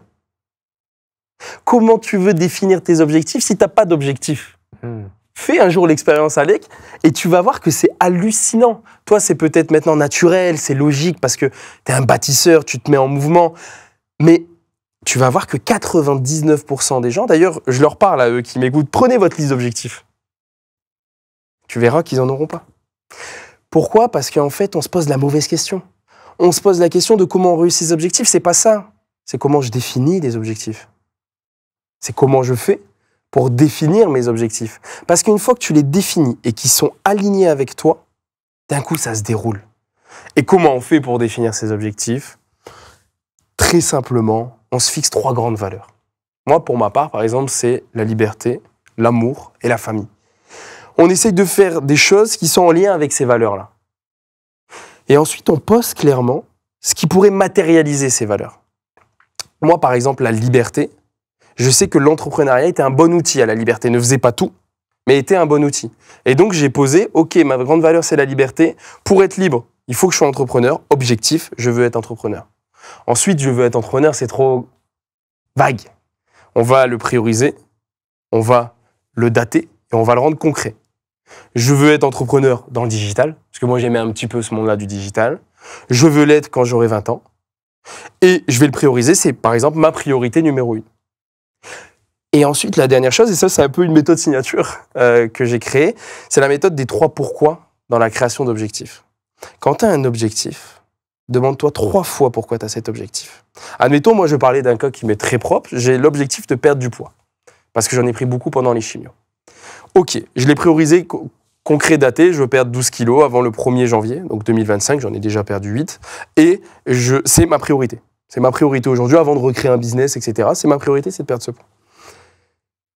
Maintenant, si c'est juste perdre ce poids, ça va être basé sur de la motivation. Et toi-même, tu sais que la motivation, ça monte, ça descend, c'est en dents de scie la motivation, donc ça crée des vies en dents de scie. Et faire ça, c'est des montagnes russes, c'est pas très bon, d'un point de vue émotionnel. Donc je vais me poser une première fois pourquoi. Pourquoi je veux faire du sport, reprendre le sport? Pour être en forme. Ça me parle un petit peu plus. Je vais me reposer. Pourquoi je veux être en forme? Pour vivre plus longtemps. Là, ça me parle beaucoup plus. Quand je me lève le matin et que je dois faire un jogging et que je suis fatigué et qu'il fait froid, c'est pas juste pour être en forme, c'est pas juste pour faire du sport, c'est pour vivre plus longtemps. Ça me motive plus, c'est plus ancré en moi. Mais allez, posons une 3e fois le pourquoi. Pourquoi je veux vivre plus longtemps? Parce que quand j'ai vu ma fille naître, j'ai compris que j'avais envie d'être là avec elle jusqu'à ses 18 ans. Si la vie me donne ça, c'est bien. Jusqu'à ses 18 ans. Et là, c'est fort. Et là, quand je me réveille le matin et qu'il pleut dehors, et que je suis malade, et que je fais encore de l'anémie, et que j'ai toutes les bonnes raisons après 6 mois de chimiothérapie de pas aller courir dans le froid, je mets mes baskets et je me dis, Kémy, t'es en train de faire des choses pour donner à ta fille ce que tu veux lui donner. C'est là où tu fais tes objectifs, c'est là où tu les rends concrets, c'est là où tu avances. Parce que si je mettais mes baskets pour devenir en forme ou pour perdre du poids, qu'est-ce que j'en ai à foutre? Par contre, quand je vois ma fille et que je me mets une responsabilité avec elle, l'histoire que je me raconte, là je vais courir. Donc vraiment, ne cherche pas à atteindre tes objectifs, définis-les déjà. Définis des objectifs qui sont alignés avec toi, avec lesquels tu es bien, et utilise la méthode des 3 pourquoi. Et à chaque fois que tu n'as pas envie de le faire, rappelle-toi le 3e pourquoi, qui est le vrai why. Si tu ne sais pas aller jusque 3, c'est pas un objectif pour toi. Choisis autre chose. C'est un objectif pour faire beau, pour rendre fier tes parents, ton voisin, pour que la société elle te voie avec une belle montre ou j'en sais rien. Très important. Tu as évoqué également les valeurs. Donc là, en l'occurrence, cet objectif répond à une de tes valeurs, notamment la famille, l'amour également, donc 2 de tes valeurs qui plus est. Comment définir ces valeurs? Parce que c'est quand même quelque chose d'assez abstrait pour beaucoup. Certains vont peut-être demander à ChatGPT de l'aider dans cet exercice. Ils peuvent, tout à fait. Il y a des livres qui en parlent, il y a des exercices qui en parlent. Est-ce que toi, tu as ta propre définition de comment aller identifier ces valeurs principales? En partie, les valeurs, elles sont très communicantes avec les choses qu'on aime faire. Tu sais, en général, quand on discute avec des gens, il y en a beaucoup, quand ils définissent leurs valeurs, ils vont surtout voir les valeurs qui sont bien à dire, tu sais, qui sont à la mode ou qui sont... ça paraît bien de le dire. Non. Essaye de définir un petit peu depuis que tu es jeune, qu'est-ce que tu aimes faire. Si par exemple, tu me dis, je kiffe être en nature, je kiffe vraiment faire des randos, du trekking, j'adore ça. Bah, une de tes valeurs, ça peut être la nature. Et de là, tire des choses, tire des objectifs, tire des choses que tu as envie de faire. Donc, c'est assez simple, même si ça peut paraître compliqué, mais prends un petit temps. Au pire, ça prend 2 mois. C'est quoi 2 mois pour définir ses valeurs de vie? Et puis aussi, ils peuvent être changeants. Hein. Tu sais, tout ce qui est fixe et extrême, c'est pas bon. Donc, et aujourd'hui, dis-toi, qu'est-ce que j'aime? Qu'est-ce que j'aime? Qu'est-ce que j'aime faire? À quel moment, quand je fais ça, je me sens bien? Et si, par exemple, c'est parler, t'es trop bien quand t'es avec tes amis, que tu parles, etc., t'as une valeur de communication, d'avoir envie d'aider, par exemple, l'autre, crée un truc autour de ça. Donc, c'est vraiment, va chercher ce que t'aimes. Et c'est très en lien parce que nos valeurs créent, quand on les définit bien, nos actions et nos actions qu'on aime. Donc, on peut le faire dans l'autre sens, voir ce qu'on aime faire et en déduire nos valeurs. Si tu vois que t'es pas très famille, pour plein de raisons, tu as le droit de pas être très famille, bah, c'est pas une de tes valeurs. Et c'est bien aussi. Tu as évoqué à plusieurs reprises ta fille, Ouais. qui a une place importante dans ta vie, ce qui est normal. Qu'est-ce qu'elle t'a appris sur toi-même et dans quelle mesure elle a changé ta vision et ta définition du succès, de la réussite? C'est une bonne question.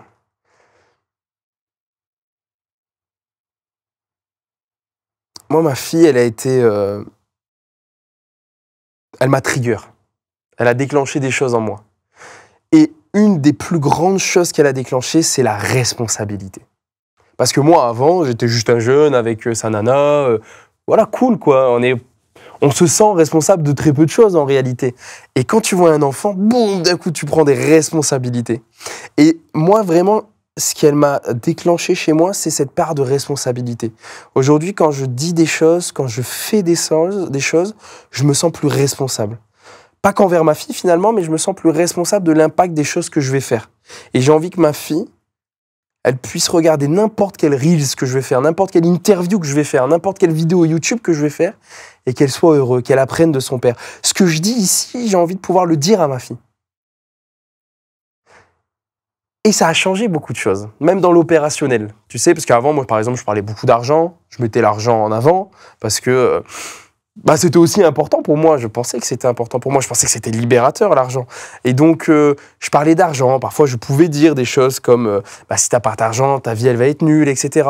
Aujourd'hui, j'ai pas envie de le dire. Parce que si c'est dans tes principes, si t'es aligné avec ça et que t'as pas besoin d'argent, c'est pas forcément une vérité. Et donc, c'est cette part de responsabilité dans mes mots et dans les actions que je fais qu'elle a déclenché en partie chez moi. Tu disais tout à l'heure qu'on guérit jamais vraiment. Là, pendant 10 ans, justement, tu vas faire des TEP scans et être suivi. Oui. Comment on vit avec cette épée Damoclès au-dessus de sa tête au quotidien? C'est spécial, mais on y vit bien, si on le prend de la bonne manière. Vraiment. Effectivement, j'ai 10 ans de suivi. Donc, tous les 3 mois, je passe au tribunal. On me fait des analyses et on me dit ton cancer est revenu ou non. Il faut savoir qu'il y a à peu près 3-4 protocoles en Europe de rattrapage, ça s'appelle. Ça veut dire que si demain je fais une rechute, je passe au protocole de rattrapage 2, puis 3. Et au 4e, plus ou moins, on me dit c'est fini pour toi, c'est toi le ego, on va pas pousser la machine parce que tu vas mourir des traitements. Et donc, on s'arrête là et tu vas passer en soins palliatifs. Quand tu vis ça, tu as deux manières de le vivre. Soit ça te tétanise, soit tu te dis putain, je peux mourir demain. Et tu te sens mal, tu as du mal à te projeter. Parce que c'est difficile de se projeter. Tu sais, encore maintenant, moi parfois je regarde ma fille et je me dis peut-être je ne serai pas là quand elle va aller à l'école, alors que c'est dans 2 ans. Peut-être je ne serai pas là quand elle va avoir son premier conjoint. Peut-être je ne serai pas là quand elle aura un mariage. Tu sais, aujourd'hui je m'estimerais heureux de vivre jusqu'à 50 ans. Donc ça peut te tétaniser complètement. Et à l'inverse, et c'est ce que j'invite à faire, c'est ce que je fais au quotidien, moi ça m'aide beaucoup. Parce que je me dis, ouais, je peux mourir demain, donc je vais prendre ce que j'ai à prendre. Et ça m'a permis d'être beaucoup plus humble envers la vie, lui en demander moins. Aujourd'hui, si je vis jusqu'à 50 ans, c'est déjà bien. J'aurais vu ma fille grandir, j'aurais marié ma fille, peut-être d'autres enfants, j'aimerais en avoir. J'aurais fait les choses qu'il y a à faire, je pourrais partir en paix. Donc, finalement, moi, cette épée Damoclès, elle me rappelle ma fragilité, elle me rappelle l'importance de faire les choses que j'aime au quotidien, que ce soit en entrepreneuriat, en sport, en relation, en tout. Je ne ferai plus jamais un truc que j'ai pas envie de faire avec une personne avec qui j'ai pas envie d'être. Jamais. Donc, ça aide là-dessus. Et par contre, effectivement, c'est challengeant. C'est challengeant, on se fait juger tous les 3 mois pour un truc qu'on n'a pas fait. J'ai 26 ans, quoi. Et il y a aussi un autre truc qui est important. Donc, j'ai une épée Damoclès pendant 10 ans, mais aussi la chimio Bicop qui m'ont administré. C'est une chimio qui est très agressive pour le cœur et les poumons. Donc, je risque certainement, à 40, 100, 50 ans, peut-être plus tard, d'avoir probablement des problèmes cardiaques ou pulmonaires. Et ça aussi, on le comprend. Et donc, on se dit, putain, vas-y, on vit bien maintenant et on verra. Parce que, tu sais, le plus grand mal de l'homme, c'est de penser à la minute d'après. C'est d'espérer que la minute d'après, elle soit plus puissante que la minute présente. Et c'est ça qui est dur. Aujourd'hui, j'ai compris que la minute d'après, c'est la minute d'après. Et qu'on va prendre ce qu'on a à prendre maintenant. Et comment on fait pour vivre pleinement dans l'instant présent, mais en même temps avoir des ambitions, des envies, parce que du coup, tu te relances dans de nouveaux projets. On va en parler aussi dans ta façon de voir l'entrepreneuriat pour les semaines, les mois, les années qui vont suivre, et arbitrer en fait entre je suis dans l'instant présent, je vis pleinement tout ce que je veux faire, tout ce que je veux vivre, je ne veux faire que ce qui me plaît, être qu'avec les gens que j'aime, faire ce que j'aime, mais j'ai des objectifs et j'ai des ambitions et je sais de quoi je suis capable, parce que en amont, on le redit, les résultats que vous aviez eus avec ton associé notamment, c'est de beaux résultats, c'est pas anodin, c'est pas donné à tout le monde. Ça dénote aussi une vraie réflexion, un vrai talent, une force de caractère, beaucoup de travail. Est-ce que tu serais prêt à repartir dans ce schéma avec énormément de travail? Comment tu vas arbitrer les choses pour concilier ambition et volonté de vivre l'instant présent? C'est une question magnifique, Alec, parce que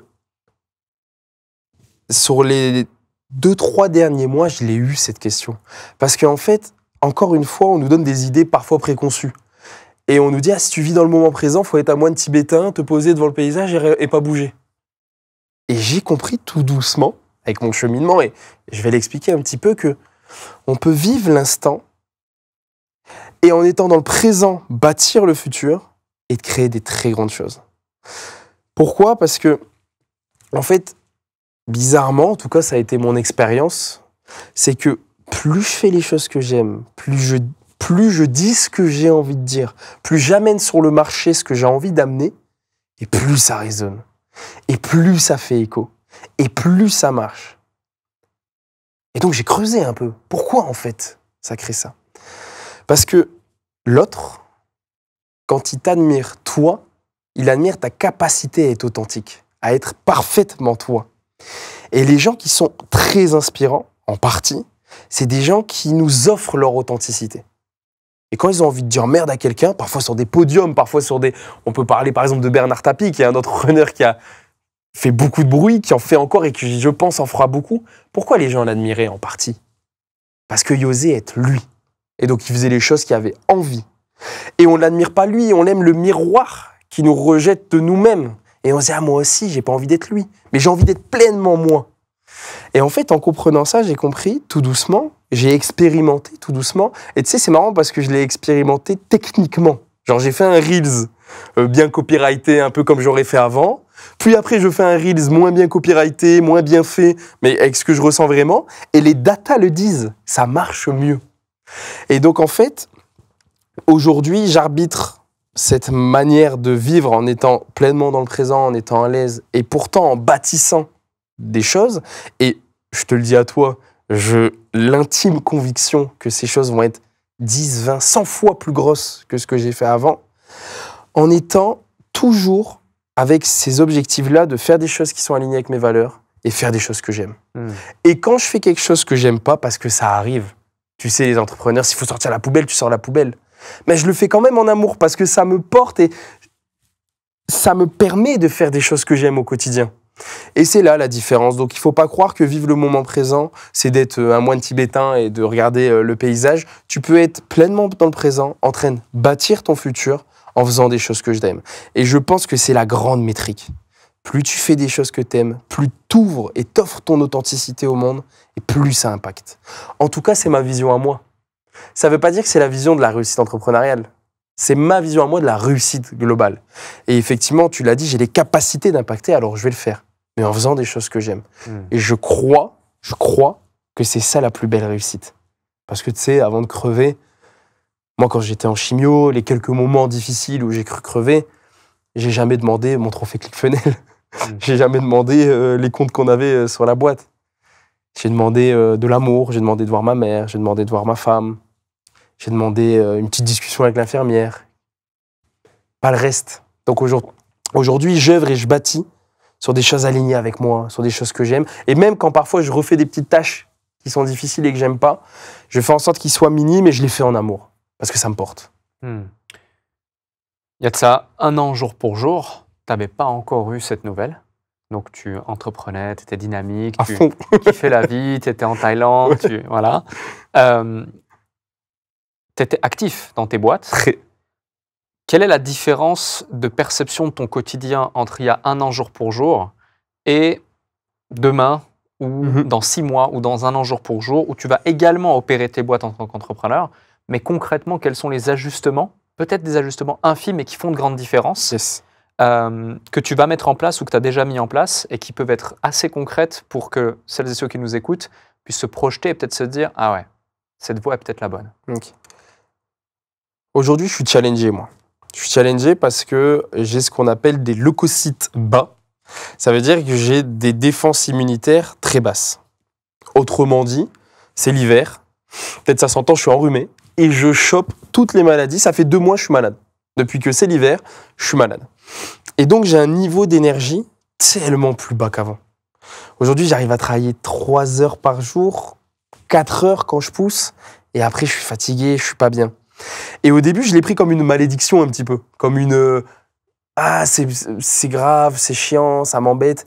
Et après, j'ai compris que ce problème d'aujourd'hui, c'était un cadeau pour le mois plus tard. J'ai compris que ça me demandait de structurer toutes mes actions, mes activités et la boîte que je suis en train de faire de manière à ce que je peux y travailler 4 heures par jour. Même si parfois, je vais faire des rushs de 10 heures, c'est pas un problème, on s'en fout, mais globalement. Et donc, dans l'opérationnel, aujourd'hui, je suis moins égocentré qu'avant. Parce qu'avant, j'aimais bien tout gérer. J'aimais bien avoir la main sur tout. Et je crois que c'est la pire erreur pour un entrepreneur qui veut scale. Parce qu'il faut faire la différence entre un artisan qui aime bien faire ce qu'il fait, qui aime bien avoir les mains dans le... Tu sais, dans le cambouis. Dans le cambouis, ouais, dans le bois, dans l'huile, ou sur l'ordi. Mais entre un artisan qui aime vraiment bien ça, et s'il aime bien ça, tant mieux. Ne cherche pas à scale, cherche à rester qui tu es et fais les choses que tu aimes. Par contre, celui qui a envie d'être entrepreneur, c'est pas un artisan, c'est celui qui pense. Et donc aujourd'hui, je suis en train de tout ajuster pour être dans les prises de décision, dans les idées, et l'opérationnel, beaucoup moins. Tu sais, avant, je déléguais mes montages vidéo. Mais avant, j'avais besoin d'aller revoir le montage vidéo. Aujourd'hui, je le délègue. Vraiment. Et j'arrive à un moment où je regarde même plus. Avant qu'il soit posté, je le regarde plus, le montage vidéo. Et même, je regarde même pas la vidéo, en fait, comment elle se finit. C'est des petits détails, mais c'est en réalité le switch important, c'est d'arrêter d'être égocentré. Moi, je le vois, c'est le problème de la plupart des entrepreneurs qui veulent se développer, scale, c'est qu'ils veulent tout maîtriser. Et en réalité, il ne faut pas oublier une chose, c'est que ce que tu veux contrôler te contrôle. Et donc, le mec qui veut contrôler tous les aspects de sa boîte, il est contrôlé par sa boîte et il n'est pas libre. Sauf qu'à la base, la plupart des entrepreneurs te disent « je l'ai fait pour la liberté ». Et ils se retrouvent dans des tâches opérationnelles, dans le cambouis, etc. Donc, moi, aujourd'hui, très concrètement, j'essaye d'être vraiment un thinker, un penseur, un créateur d'idées. Et l'opérationnel, je le délègue. Et j'arrive aussi à accepter les erreurs des autres.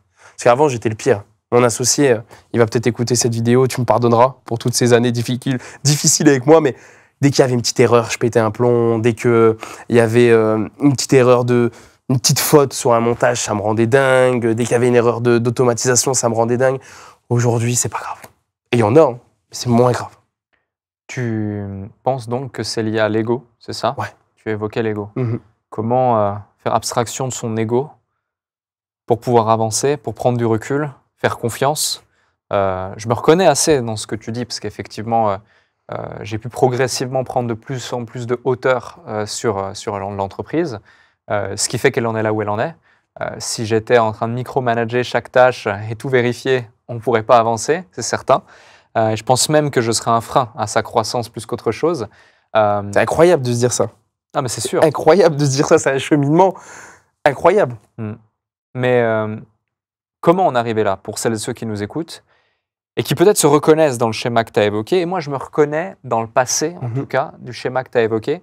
Je fais un travail sur moi pour ne plus être finalement esclave ou une sorte de pantin de ton ego. Ou moi, j'interprétais ça plutôt par cette peur du regard des autres, par également ce côté perfectionniste, cette volonté de toujours bien faire, de se dire que c'est jamais mieux fait que par soi-même, cette incapacité à percevoir la valeur des choses comme elles devraient l'être et donc prioriser des choses qui ne sont pas forcément importantes.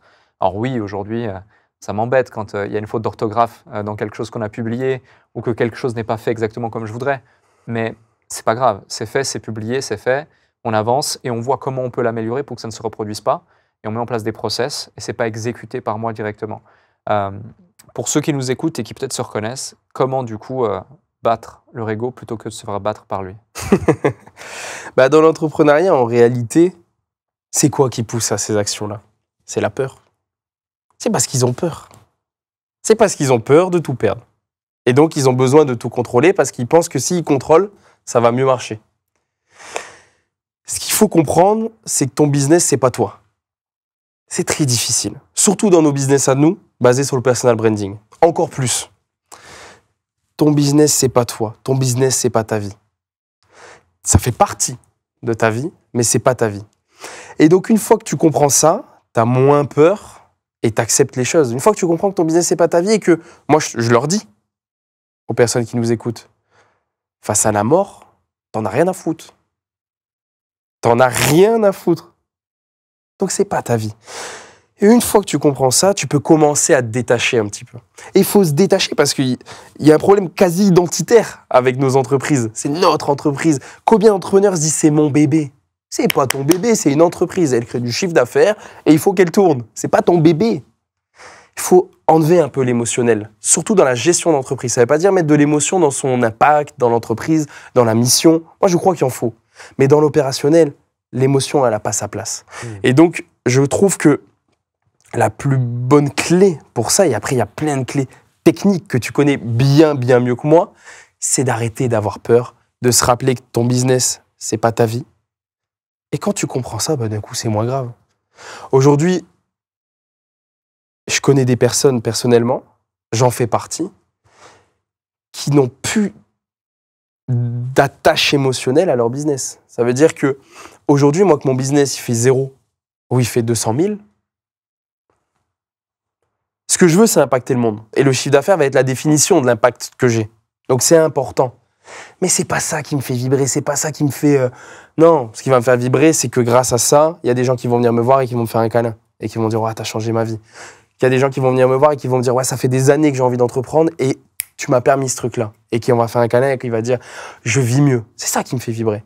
Les chiffres, c'est juste des tableaux qui expliquent pourquoi on arrive à faire ça. Mais du coup, c'est pas mon problème. Moi, je veux juste être là, dans le kiff. Et je vais prendre des gens bien meilleurs que moi à analyser, à comprendre, à préparer des choses. C'est comme ça. Et à l'inverse, quand tu démarres, parce que c'est important, il y a des gens qui peuvent nous écouter et qui disent « Ouais, mais c'est facile quand tu as un petit peu de ressources, quand tu as un petit peu de moyens de déléguer. » On revient à ce qu'on disait tout à l'heure. Fais tout ce qu'il y a à faire. Et fais-le avec le smile. Et au fur et à mesure, délègue, au fur et à mesure, délègue. Justement, tu parles du début, du démarrage. Donc là, tu as fermé il y a environ 1 mois tes anciennes entreprises. Oui. Tu es en train de relancer ou tu as relancé un tout nouveau business. Yes. Si tu veux nous en dire plus sur ce business, tu peux, sois libre. Si tu as envie de le garder pour toi, parce que je sais que tu prépares quelque chose d'assez particulier et j'ai hâte de voir ce que tu prépares, eh bien, aucun problème. Mais la question que j'ai envie de te poser, c'est quelle est la première étape ou la première action que tu as mis en place dans ta réflexion pour recréer ce business? Est-ce que tu t'es concentré sur, OK, je dois établir une vision et voici pourquoi je fais ça? Est-ce que tu t'es concentré sur, il y a un problème sur le marché, je dois créer un produit qui répond à ce problème et voici ma cible? Est-ce que tu t'es dit, ah, j'ai construit une audience maintenant, donc je vais trouver un besoin auquel je pourrais répondre et on va monétiser tout ça? Pourquoi je te pose cette question? Parce qu'il y a beaucoup de gens qui veulent se lancer. Il y a beaucoup de gens même qui sont déjà lancés, mais qui un petit peu comme des moustiques qui suivent la lumière, ou c'est des sauterelles qui sautent d'opportunité en opportunité sans forcément persévérer suffisamment pour avoir ce premier résultat, parce qu'ils se posent les mauvaises questions. Et ils sont plus dans l'action que dans la réflexion en amont de celle-ci, pour pouvoir être sûr que l'action qu'ils vont mettre en place est la bonne, pour aller chercher du résultat. Dans ton cas, tu as ce recul, tu as cette hauteur, sagesse qu'on pourrait appeler après cette année où je pense que tu as réfléchi à beaucoup de choses, et surtout l'expérience, l'expérience que tu as accumulée avec les années précédentes d'entrepreneuriat. Comment tu t'y es pris lorsque tu as voulu lancer ce nouveau projet? En fait, il y a deux grandes écoles dans tout type d'entreprise. Il y a les écoles un petit peu customer-centriques et il y a les écoles product-centriques. Customer-centrique, c'est je me concentre sur les personnes, je fais des études de marché, je comprends le besoin et je crée un produit pour eux. Et il y a les écoles product-centriques. Je crée le produit qui me va bien, je crée le produit que je pense idéal. Apple est plus comme ça, Samsung est plus customer-centrique, Apple est plus product-centrique. Et je le balance au marché. Et le marché va l'aimer. Moi, personnellement, c'est pas la meilleure chose, les deux se valent. Je suis plus du product-centrique. Ça veut dire créer quelque chose que je sens bien. Créer quelque chose qui est authentique avec moi, créer quelque chose que j'ai envie de faire. À chaque fois que je crée quelque chose, je me dis, est-ce que moi, je l'achèterai? Est-ce que moi, je regarderai? Je fais une vidéo YouTube, est-ce que moi, je la regarderai? Je fais un Reels, est-ce que moi, je le regarderai? Est-ce que moi, ça me créerait de l'émotion? Donc, je conseille, moi, personnellement, de se concentrer sur ce qu'on aime, profondément. On revient encore à la même chose, parce qu'en fait, c'est les bases. Aujourd'hui, j'ai pas envie d'aller dans des détails, j'ai envie d'aller dans les bases. Et les bases, c'est, regarde ce que t'aimes. À partir de ce que t'aimes, essaye de voir comment tu pourrais aider le monde autour de cette thématique que tu aimes. Ça peut être tout, ça peut être de la métallurgie, ça peut être du sport, ça peut être de la lecture. Et à partir de là, fais un savant mélange entre ce que tu aimes profondément et ce que le marché aurait besoin quand même. Parce qu'il ne faut pas créer un truc qui est complètement has-been, mais ça c'est assez logique. Tu sais, il ne faut pas être très intelligent pour comprendre que le marché a besoin de quelque chose ou pas. Donc je reviendrai vraiment à qu'est-ce que j'aime et à partir de là, comment je peux aider les autres sur ce sujet que j'aime. Mais c'est trop important parce qu'il y a des gens, ils se concentrent sur le marché, et ils font des trucs, ils n'en ont rien à foutre. Ils n'aiment même pas ce qu'ils font. Vraiment, ils n'aiment pas ce qu'ils font. Ils n'en ont rien à cirer. Quand tu ne mets pas d'amour dans le truc, il y a deux solutions. Il y a deux finalités à ça. Soit ça marche pas, ou soit t'arrives, t'es opportuniste, ça marche, mais t'es mal. Tu kiffes pas ce que tu fais de l'argent, tu te rends compte que ça change rien. Pire, l'argent ça accentue tout. Si t'étais bien, ça accentue. Si t'as des traumas, ça va accentuer tes traumas. Donc ça accentue tes traumas et tu te sens mal. Donc moi j'ai pas la science infuse du tout et je pense que tu peux monter des énormes boîtes sur le schéma je fais un truc que le marché a besoin, j'en ai rien à cirer. Mais j'invite les personnes à plutôt aller vers des choses qu'ils aiment profondément. Et les gens ne se rendent pas compte à quel point il y a des besoins pour tout. Tu le vois, toi qui as aussi évolué dans le marché de l'accompagnement, des coachings. On voit des coachings dans tout. Dans comment éduquer son chien, dans comment préparer une bonne chambre pour un enfant. J'ai vu un coaching il n'y a pas longtemps que ma femme était targetée parce qu'elle était enceinte, de prénatal, postnatal. Mais en plus, c'est un énorme besoin. Coaching de l'éducation des enfants. Et donc, en fait, il y a un tel besoin dans tout que n'aie pas peur, même si tu aimes des trucs chelous, il y a d'autres gens dans ce monde qui aimeront ces trucs chelous. Et donc, tu peux aider l'autre. Donc, vraiment, concentre-toi sur ce que tu aimes, ce que tu te vois faire, même si tu n'étais pas payé. Et après, c'est jackpot. Et tu as parlé aussi d'action et de réflexion. Je prône très peu la réflexion. Définis ce que tu aimes, pose-toi, mais ça, il n'y a pas besoin de... En une semaine, c'est réglé. Et encore, mais prenons une semaine. Et après, mets-toi en mouvement. Parce que la problématique des gens, quand ils veulent se lancer dans l'entrepreneuriat, c'est qu'ils veulent savoir l'obstacle qu'il y a là-bas à 80 mètres. Tu ne peux pas savoir l'obstacle qu'il y a là-bas à 80 mètres tant que tu n'y es pas arrivé. Et donc, ils font des plannings, ils essayent de zoomer, mais ils voient mal l'obstacle. Et en plus, ils se préparent mal. Parce que finalement, l'obstacle, de loin, il paraissait plus gros. Donc, avance. Les réponses à tes questions ne viennent pas de la réflexion, mais du mouvement. Mets-toi en mouvement, tu auras les réponses. Tu parles d'action, tu parles de mouvement. Je sais que tu dis souvent qu'il faut faire des choses simples, mais qu'il faut les faire extraordinairement bien. Ouais. Concrètement, qu'est-ce que ça veut dire et si tu as un exemple concret, dans quelle mesure ça a changé les choses pour toi? Mon exemple concret, c'est... Tiens, je vais prendre ça. Tu connais le film de Forrest Gump? Oui. Voilà. Qu'est-ce qui crée sa particularité à Forrest? Qu'est-ce qui crée que Forrest, c'est un être extraordinaire? C'est parce qu'à chaque fois qu'on lui demande quelque chose, il fait bien. On lui dit, va à la guerre, ramène tes copains. Il réfléchit pas. Il va à la guerre et ramène ses copains. On lui dit, joue au tennis. Et il devient excellent au tennis. On lui dit, cours Forrest. Et il court. Elle est là, la magie. C'est quand tu fais des choses, même qui paraissent insignifiantes, mais que dans toutes tes actions, tu cherches à le faire de manière excellente pour toi. Parce que peut-être que t'es pas excellent, mais c'est pas grave si t'as tout donné. D'un coup, ça devient sublime. Et moi, j'ai une grande foi en la vie. Et la vie remercie bien ces gens-là. Les gens qui font les choses les plus simples, extraordinairement bien. Et je l'ai expérimenté. Moi, je faisais mes gaufres d'une manière incroyable. C'était parfait, c'était doré comme il faut, moelleux comme il faut. Et les gens me le donnaient. J'avais de l'amour. Oh, elle est bonne ta gaufre. Mon manager, je me rappellerai toujours de lui. Je sais pas trop ce qu'il fait aujourd'hui, mais je crois que c'est devenu quelqu'un de... Une masterclass managériale, dans un truc de 10 personnes en faisant des gaufres. Il me disait tous les jours, c'est bien. Et moi, je me sentais en gratitude, même si je faisais un truc, entre guillemets, nul. Parce que tu fais bien les choses. Donc fais les choses extraordinairement bien, même les plus simples. Et à un moment, t'es récompensé. Et t'es fier de toi-même, en plus. Quand tu appliques ce principe, où est-ce que tu trouves la limite entre la perfection et le fait d'y aller trop loin et c'est bon, that's it, j'ai terminé, je te le rends, j'ai fini, je peux te le délivrer? Tu la trouves quand tu fais les choses, ça ne devient pas de l'acharnement. Quand tu fais quelque chose et que tu mets de l'amour jusqu'à ce que tu mettes de la haine, c'est le bon moment. Okay. Mais au bout d'un moment, si tu sens que cette chose-là, elle te donne des boutons, t'es gris, t'es énervé, il faut s'arrêter. Tu sais, le corps est tellement bien fait, il faut écouter ses émotions. Ça ne veut pas dire tous les écouter, parce que sinon tu deviens un pantin de tes émotions et un jour t'es content, t'es pas content, mais t'as des choses au fond de toi que tu n'imagines même pas. Peu Par importe exemple qui. Tu sais, moi j'aurais dû m'écouter. Ça fait mon cancer, avant qu'il me le déclare, pendant 1 an et demi, je l'ai eu. Il y avait 1 an et demi d'ancienneté. Tant qu'il se balade, qu'il passe des poumons au foie, à la rate, aux os. 1 an et demi à peu près. Ils font pas l'histérologie parfaite parce que ça coûterait trop d'argent. Et eux, ils s'en foutent. Ils disent, bon, bah là maintenant, t'es en stade 4, on va te soigner. Mais ça faisait 1 an et demi que je le traînais. Et moi, je le sentais. En réalité, quand je prends du recul, c'est plus facile maintenant à le dire, mais j'étais souvent fatigué. J'étais tout le temps. Je dormais des 12 heures. Je me réveillais, j'étais fatigué. J'étais stressé plus que d'habitude. Mon corps m'a mis des alarmes. Plein d'alarmes. Je courais beaucoup, j'ai toujours couru beaucoup, j'avais beaucoup de périostite. J'avais dû à un moment arrêter la boxe parce que j'avais trop mal au poing. Alors que ça fait 17 ans que je fais de la boxe. Et là, j'avais trop mal au poing. Je m'écoutais pas.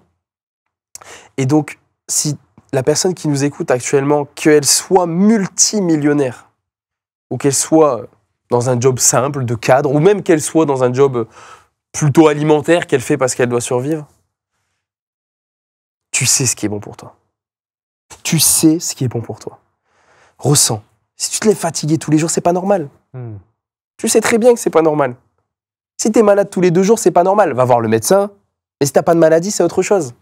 C'est ton corps, c'est ton âme qui te dit t'es fait pour autre chose. Par contre, si t'es bien et que t'es aligné, que t'es à l'aise, fais les choses.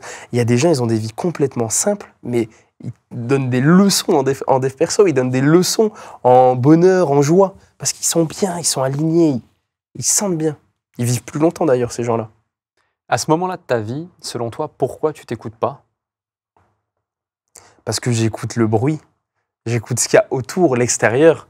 Et moi, l'extérieur me dit waouh, tu réussis quelque chose d'extraordinaire, tu gagnes beaucoup d'argent, tu as 25 ans, tu peux te permettre de faire... je n'étais pas milliardaire non plus, mais presque ce que je veux, louer la villa que je veux, où je veux, prendre un avion quand je veux, me payer une montre que je veux. Bref, j'avais atteint un beau niveau de vie financière.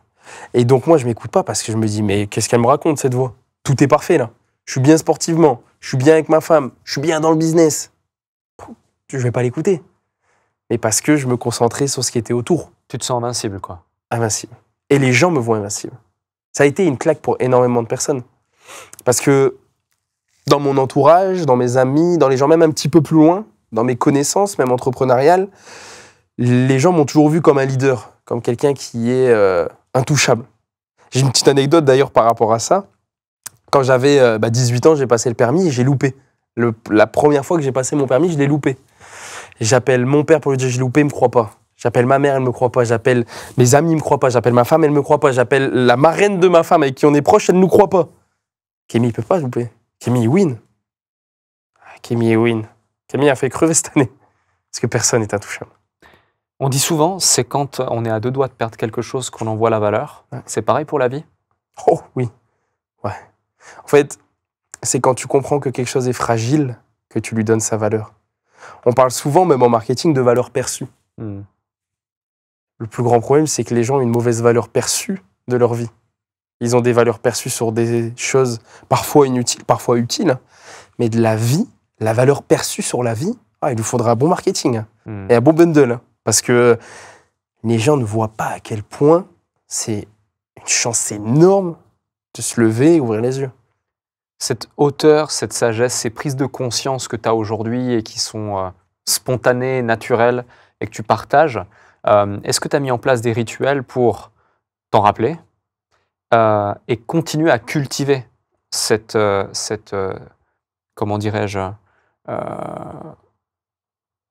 cette sagesse finalement? Il y a quelque chose que j'ai fait beaucoup en étant malade et que je continue à faire. Je l'ai toujours été un petit peu, mais aujourd'hui plus que jamais, je me donne beaucoup de moments de solitude. Je passe du temps tout seul. Beaucoup de temps. Et je suis très très à l'aise avec ça. Parce que c'est dans les moments de solitude où tu es parfaitement toi. Parce que tu sais, quand je suis avec ma femme, je suis son mari. Quand je suis avec ma fille, je suis le père de ma fille. Quand je suis avec mes parents, je suis le fils d'eux. Quand je suis avec mes amis, je suis l'ami d'eux. Quand tu es tout seul, tu es tout seul. Et tu peux enfin devenir qui tu es et revenir plus puissant avec les autres. Donc des habitudes que je fais pour entretenir ça, c'est que je passe pas mal de moments seul. Je me balade beaucoup tout seul, je me bosse beaucoup tout seul. Chez moi, j'ai une pièce qui est dédiée à mon bureau, et avec un petit coin sofa où je passe beaucoup de moments seul. En fait, vraiment, prenez des moments seuls. C'est dans la solitude qu'on trouve beaucoup de nos vérités. Nos vérités, pas la vérité des autres. Il n'y a personne qui a la vérité. Par contre, nos vérités à nous. Donc c'est ces moments seuls. Et aujourd'hui, je le fais de manière instinctive et je crois pour le restant de ma vie, memento mori. Tous les matins, je me réveille. C'est pas je lève mes yeux, je me le dis, mais dans la première heure de ma journée, souvent même, je me regarde dans la glace et je me dis, mec, tu peux crever aujourd'hui ou demain. Donc fais les choses que t'aimes, le reste. Aujourd'hui, c'est impossible de m'embrouiller. Moi, je t'aime. Moi, j'aime les gens. On n'a pas le temps pour ça. On peut crever demain. Vraiment. Peu importe qui on est. Tu évoques le fait d'être seul. Dans notre société, c'est difficile pour beaucoup d'être seul. Il y a beaucoup de bruit, tu en parlais, que ce soit sur les réseaux sociaux et dans notre entourage à tous. Quel conseil tu donnerais à quelqu'un qui a vraiment de la peine à être seul, qui peut-être même culpabilise de ne pas réussir à être seul, qui se sent peut-être différent, bizarre ou étrange du fait de ne pas y arriver, et pour pouvoir le faire et l'expérimenter? Commence doucement. Parce qu'il y a des gens, ils n'ont jamais été seuls de leur vie, ils n'ont même pas fait un McDo tout seul, et d'un coup ils disent je vais partir en voyage seul. Bah non. L'être humain déteste les grands changements. Tu sais, je fais une toute petite parenthèse, mais parce que c'est important. Nous, on en a vu beaucoup. Des gens qui sont venus nous voir et qui nous ont dit j'ai envie d'entreprendre. Et moi, personnellement, j'ai vu beaucoup de gens vouloir passer de A à Z, boum, d'un coup. Sauf qu'en voulant faire ces gros changements d'un coup, premièrement, on se fatigue très vite et on se démotive très vite parce qu'on se rend compte de l'énorme truc qu'il y a à faire et on est réduit par la petitesse des choses qu'il faut faire au fur et à mesure. Et en plus, l'être humain, il est fait pour avoir des difficultés à accepter le changement. Donc quand tu veux faire des changements abrupts, d'un coup, des gros changements, tu vas te mettre contre toi, ton corps et ton esprit. Donc ce que j'invite à faire avec ces personnes, c'est de commencer par petits pas. Et ça, dans l'entrepreneuriat, dans des moments de solitude, en amour, en sport, dans tous les domaines de la vie. Commencer par des petits pas. Et c'est l'accumulation de ces petits pas qui s'en font des grands, parce que parfois, et je suis bien placé pour parler, c'est trop dur de faire des grands pas. C'est trop dur. Et je le sais. Donc, commencez par des petits pas, et notamment par exemple dans la solitude, faites-vous un jour un petit resto tout seul. Comme ça, tout le monde est capable de le faire. Et je vous rassure, au début, elle est chiante cette solitude. Elle est bizarre, c'est silencieux, on s'entend nous, ça devient bizarre. Donc, n'ayez pas pour acquis les premières sensations autour de cette solitude. Réessayez. Et vous verrez qu'après, ça devient une drogue. Moi, je ne peux pas passer une journée sans être seul au moins 4-5 heures. Et c'est pas bizarre. Hein. 4-5 heures. Ah oui, et c'est pas bizarre. C'est mon moment où je me pose, où je lis un peu, où je vais marcher, où je travaille un peu. Je suis au calme. Et j'ai pas envie, même si je les aime plus que tout dans ce monde, d'avoir ma femme ou ma fille autour de moi. Il faut mon moment. Tu parlais tout à l'heure de la motivation, du fait qu'elle s'érode avec le temps, qu'elle s'estompe et qu'elle disparaît. Du coup, si la motivation n'est pas durable, comment faire pour continuer à avancer? Est-ce que c'est la discipline? Est-ce qu'il y a autre chose? Quel est le secret?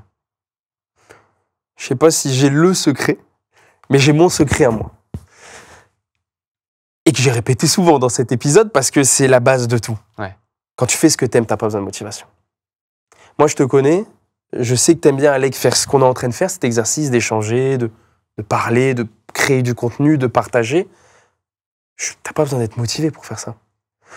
Ça peut être dur, ça peut être challengeant, mais tu le fais, tu prends de l'énergie en le faisant, parce que t'aimes faire ça.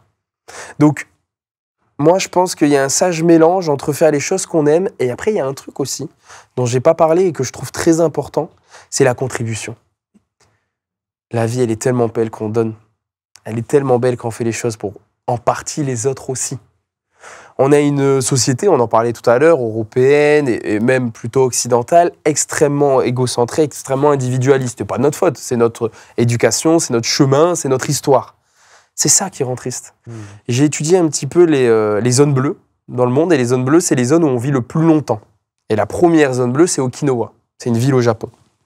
Donc les chercheurs, les scientifiques, ils ont essayé de chercher et comprendre pourquoi là-bas, il y a 30 fois plus de centenaires qu'ailleurs dans le monde.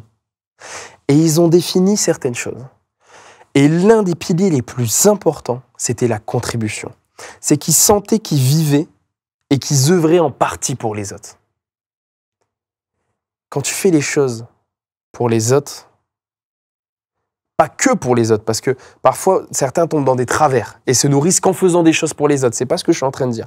Mais quand dans tes journées, dans tes mois, dans tes années, du coup, ça se traduit, tu crées des choses pour les autres, j'ai pas d'explication scientifique, ni métaphysique, j'en sais rien, mais ça fait du bien.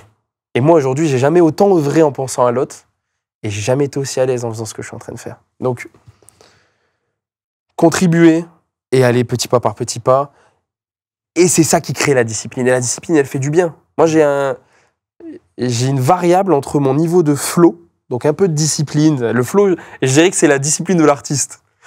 J'ai mon variable entre mon état de flow et mon niveau de bonheur à la fin de journée. Quand j'ai été longtemps en état de flow dans ma journée, je me sens bien. Je me sens mieux. Tu sembles très aligné aujourd'hui dans tes propos, dans ce que tu fais. Énormément de confiance en toi également qui est ressentie, tu es ancré. Est-ce que tu as des doutes parfois? Si oui, lesquels? J'ai assez peu de doutes, pour être honnête, Alec. Parce que j'ai plus peur. Vraiment. Avant, là où je doutais dans l'entrepreneuriat, par exemple, de faire un truc et ça va pas marcher, aujourd'hui, en fait, j'aime tellement ce que je fais que même si ça marche pas, bah, c'est pas grave. J'aime trop ce que je fais, je ferai pas autre chose. Donc, j'ai plus trop de doutes, du moins de doutes comme on l'entend. Évidemment, parfois, je me pose une question et que je me dis, est-ce que ça, c'est efficace? Est-ce que ça, je fais bien les choses? Mais en fait, c'est plus une variable à mon bonheur. C'est pas, ah, si je le fais mal, alors je vais être malheureux. C'est, si je le fais pas bien, c'est bien. Et si je le fais mal, c'est bien aussi. Donc, j'ai des doutes, mais elles ont plus du tout les mêmes insights. Ça sort complètement différemment, tu comprends? Et ça fait toute la différence. Donc, tu dis, j'ai plus peur. Donc, finalement, tu penses que la peur, c'est directement l'élément qui fait déclencher le doute, déclencher potentiellement de l'action ou de l'inaction qui ne mène pas à l'objectif final? Oui, et surtout de l'inaction. La peur, c'est la chose qui paralyse le plus. Tu sais, on peut même parfois avoir des réactions où on dit « ah, j'ai été tétanisé ». La peur, ça va même, l'émotion le feeling peur, ça va même bloquer le corps. Parce qu'on a des peurs qui n'existent plus aujourd'hui. Comme je disais tout à l'heure, on a un cerveau qui est vieux, un cerveau humain, il n'a pas évolué depuis à peu près 2 500 000 ans. Et donc avant, il y avait raison d'avoir peur du rejet parce qu'il mourait. Avant, il y avait raison d'avoir peur de l'échec parce que si tu échec à chasser le mammouth, tu meurs, tu manges plus. Il y avait raison d'avoir peur d'échouer, de faire le feu. Parce que s'il n'y a pas de feu, tu ne te réchauffes pas, les bêtes viennent te manger. Aujourd'hui, on a ces mêmes peurs qui sont plus légitimes. Donc c'est en comprenant ça que tout va mieux. Et moi, j'ai encore des peurs, mais elles ne m'impactent plus parce que je les comprends, je les conscientise. Je sais qu'elle est là, mais elle n'a pas lieu d'être. Donc c'est accepter de deal with, pour reprendre ton... Exactement. Et accepter d'avoir peur, c'est normal. Ouais. Normal, on est humain. Totalement. Tu l'as évoqué tout à l'heure, tu as parlé de Genève, où on s'est croisés, on était à une conférence tous les deux. Et toute ta conférence, elle tournait justement sur différents éléments, différentes citations, pour revenir à chaque fois à la même conclusion. Laquelle ? C'est une conclusion qui est importante pour moi, parce que c'est mon mantra un petit peu aujourd'hui, qui est on a une seule vie, une seule chance d'être heureux, alors ne la gâchons pas. Aujourd'hui, c'est mon mantra, c'est vraiment la phrase qui me fait le plus écho, parce que elle résume tout. On n'a qu'une vie, qu'une chance d'être heureux, on va pas la gâcher. On va pas la gâcher pour des peurs infondées, on va pas la gâcher encore moins pour les autres, on va avancer. Et ça, c'est hyper important, et je trouve que dans l'entrepreneuriat ou pas, il faut garder ça en tête. Si tu entreprends, c'est pour être heureux. Comment être heureux ? Ça, c'est plus compliqué. T'as un mode d'emploi ou... Non, il n'y a pas vraiment de mode d'emploi. Encore une fois, c'est, comme je disais tout à l'heure, si je peux donner 3 petites méthodes rapidement, c'est cultiver la gratitude, penser un peu plus à ce qu'on a plutôt qu'à ce qu'on pourrait avoir. Tu le vois, le schéma des gens. Moi, quand je parle à des gens, la plupart des gens me parlent de leurs prochaines vacances, de leur prochaine maison, de leur prochain deal, de leur prochain... Parle-moi de ce que tu as maintenant. Tu verras que ça va être mieux. Ensuite, définir ses valeurs, c'est trop important. Définis ce qui est important pour toi dans ta vie et essayer de faire un maximum les choses qu'on aime. Parce qu'il y a des gens, ils passent leur journée à faire des choses qu'ils n'aiment pas. Ouais. Il y a des gens, ils passent leur journée à faire des choses qu'ils n'aiment pas. Et je parle pas comme ça parce qu'aujourd'hui, je suis entrepreneur et que j'ai plus besoin d'être salarié. Non, non, non, non. Parce que même quand tu es salarié, c'est 7 heures salarié. Tu peux aussi prendre ton temps pour ta passion, ton temps pour ton sport. Et même quand tu es salarié, tu peux aussi essayer d'œuvrer tout doucement, je le disais, petit pas par petit pas, pour faire en sorte qu'au quotidien, tu fasses des choses que tu aimes. Soit en œuvrant et en te formant pour avoir un autre emploi dans lequel tu vas t'épanouir, soit en entreprenant dans des choses que tu aimes. Mais donc, c'est un choix, le bonheur. C'est un vrai choix. Et il est là. Il n'est pas demain, il n'est pas après-demain, il n'est pas quand moi, je vais attendre ces 10 ans. Imagine si je devais attendre les 10 ans d'épée Damoclès pour être heureux. Si je devais me dire, je serais vraiment bien le jour où on me dit que je suis guéri. Je serais mort. Pourtant, ce serait facile de me mettre ça comme objectif. Non, non, il est là. Au moment où on est en train de parler à deux, au moment où il nous écoute, il est maintenant, peu importe les situations, même les plus dures. Tu sais, à ce fameux schéma en triangle, être, faire, avoir. Aujourd'hui, on vit dans une société où les gens veulent avoir avant de faire et faire avant d'être. Alors que le schéma réel, c'est tout l'opposé. Oui. Selon toi, pourquoi on rentre dans ces schémas où justement on veut avoir avant de faire avant d'avoir, plutôt que d'être pour faire et enfin tu auras ? Moi, je crois, c'est ce que je pense, c'est que... Et je crois que les réseaux sociaux sont aussi un coupable, un des coupables de tout ça, c'est qu'on regarde trop l'autre. On regarde trop l'autre. Combien de personnes voudraient être Alec Henry ?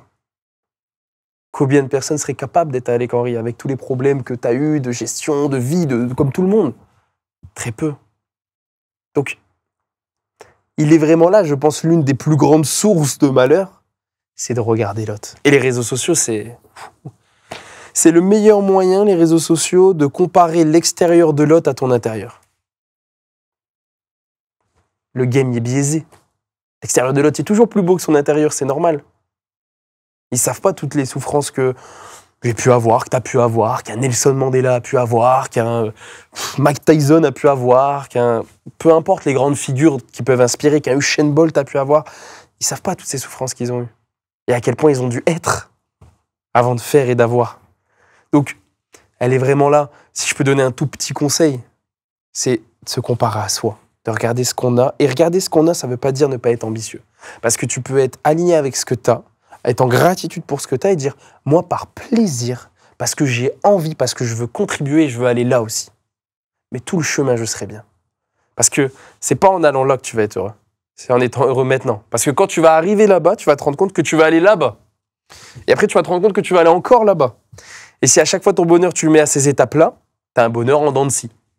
Et ça monte, et ça descend, et ça monte, et ça descend. Et tu te crois malheureux, alors que tu as tout pour être heureux. C'est le 5e regret le plus fréquent en fin de vie.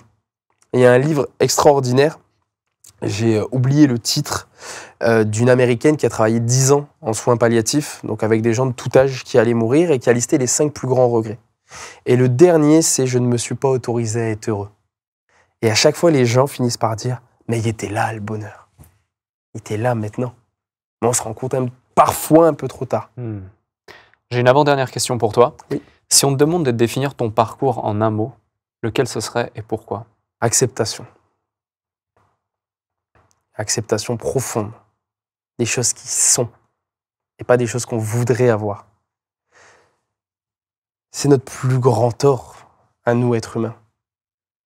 C'est d'être dans un présent auquel on avait d'autres attentes. Le malheur, il se trouve où?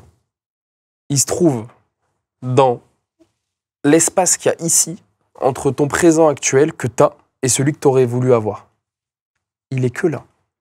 Donc, il est que dans les attentes que tu as de la vie. Et il est dans la différence entre tes attentes et ce que la vie, elle t'a donné. Uniquement. Donc, quand tu acceptes ça, ça devient plus simple. Ouais. Parce que tu te dis, je suis pas obligé d'avoir les choses que j'attendais pour être heureux. Et ça devient pas plus simple que pour toi. Ça devient plus simple pour tous les gens qui t'entourent, tous les gens qui te côtoient. Parce que tu as moins d'attentes. Et tu acceptes que tes attentes, la vie, elle te les donne pas tous. Heureusement. Sinon, on serait malheureux. Regarde, il y a une belle musique de Johnny Hallyday qui dit je veux qu'on me donne l'envie d'avoir envie. Parce que très tôt, il y a tout. L'argent, la fame, les voitures, les motos, les femmes.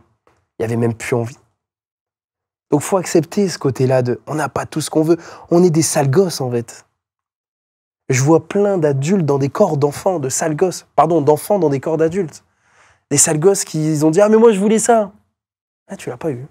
Moi non plus, j'ai pas eu tout ce que je voulais. Je voulais certainement pas un cancer cette année.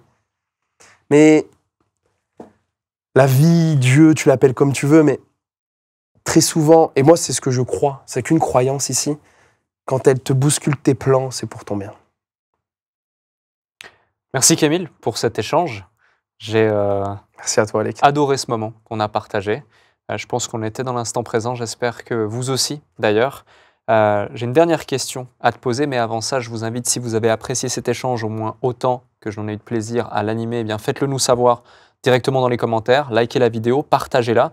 Si vous étiez au format audio, eh bien mettez 5 étoiles sur votre plateforme de streaming préférée sur laquelle vous nous avez écoutés. J'ai envie de te poser une dernière question. Est-ce que tu peux nous partager le déclic, même si tu en as partagé beaucoup aujourd'hui, qui a fait toute la différence? Un déclic que tu n'as pas partagé aujourd'hui, que peut-être tu n'as jamais partagé ailleurs.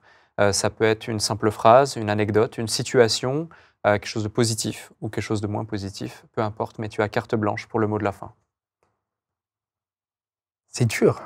C'est dur parce que, je disais tout à l'heure, je crois que les déclics sont là où on veut les voir.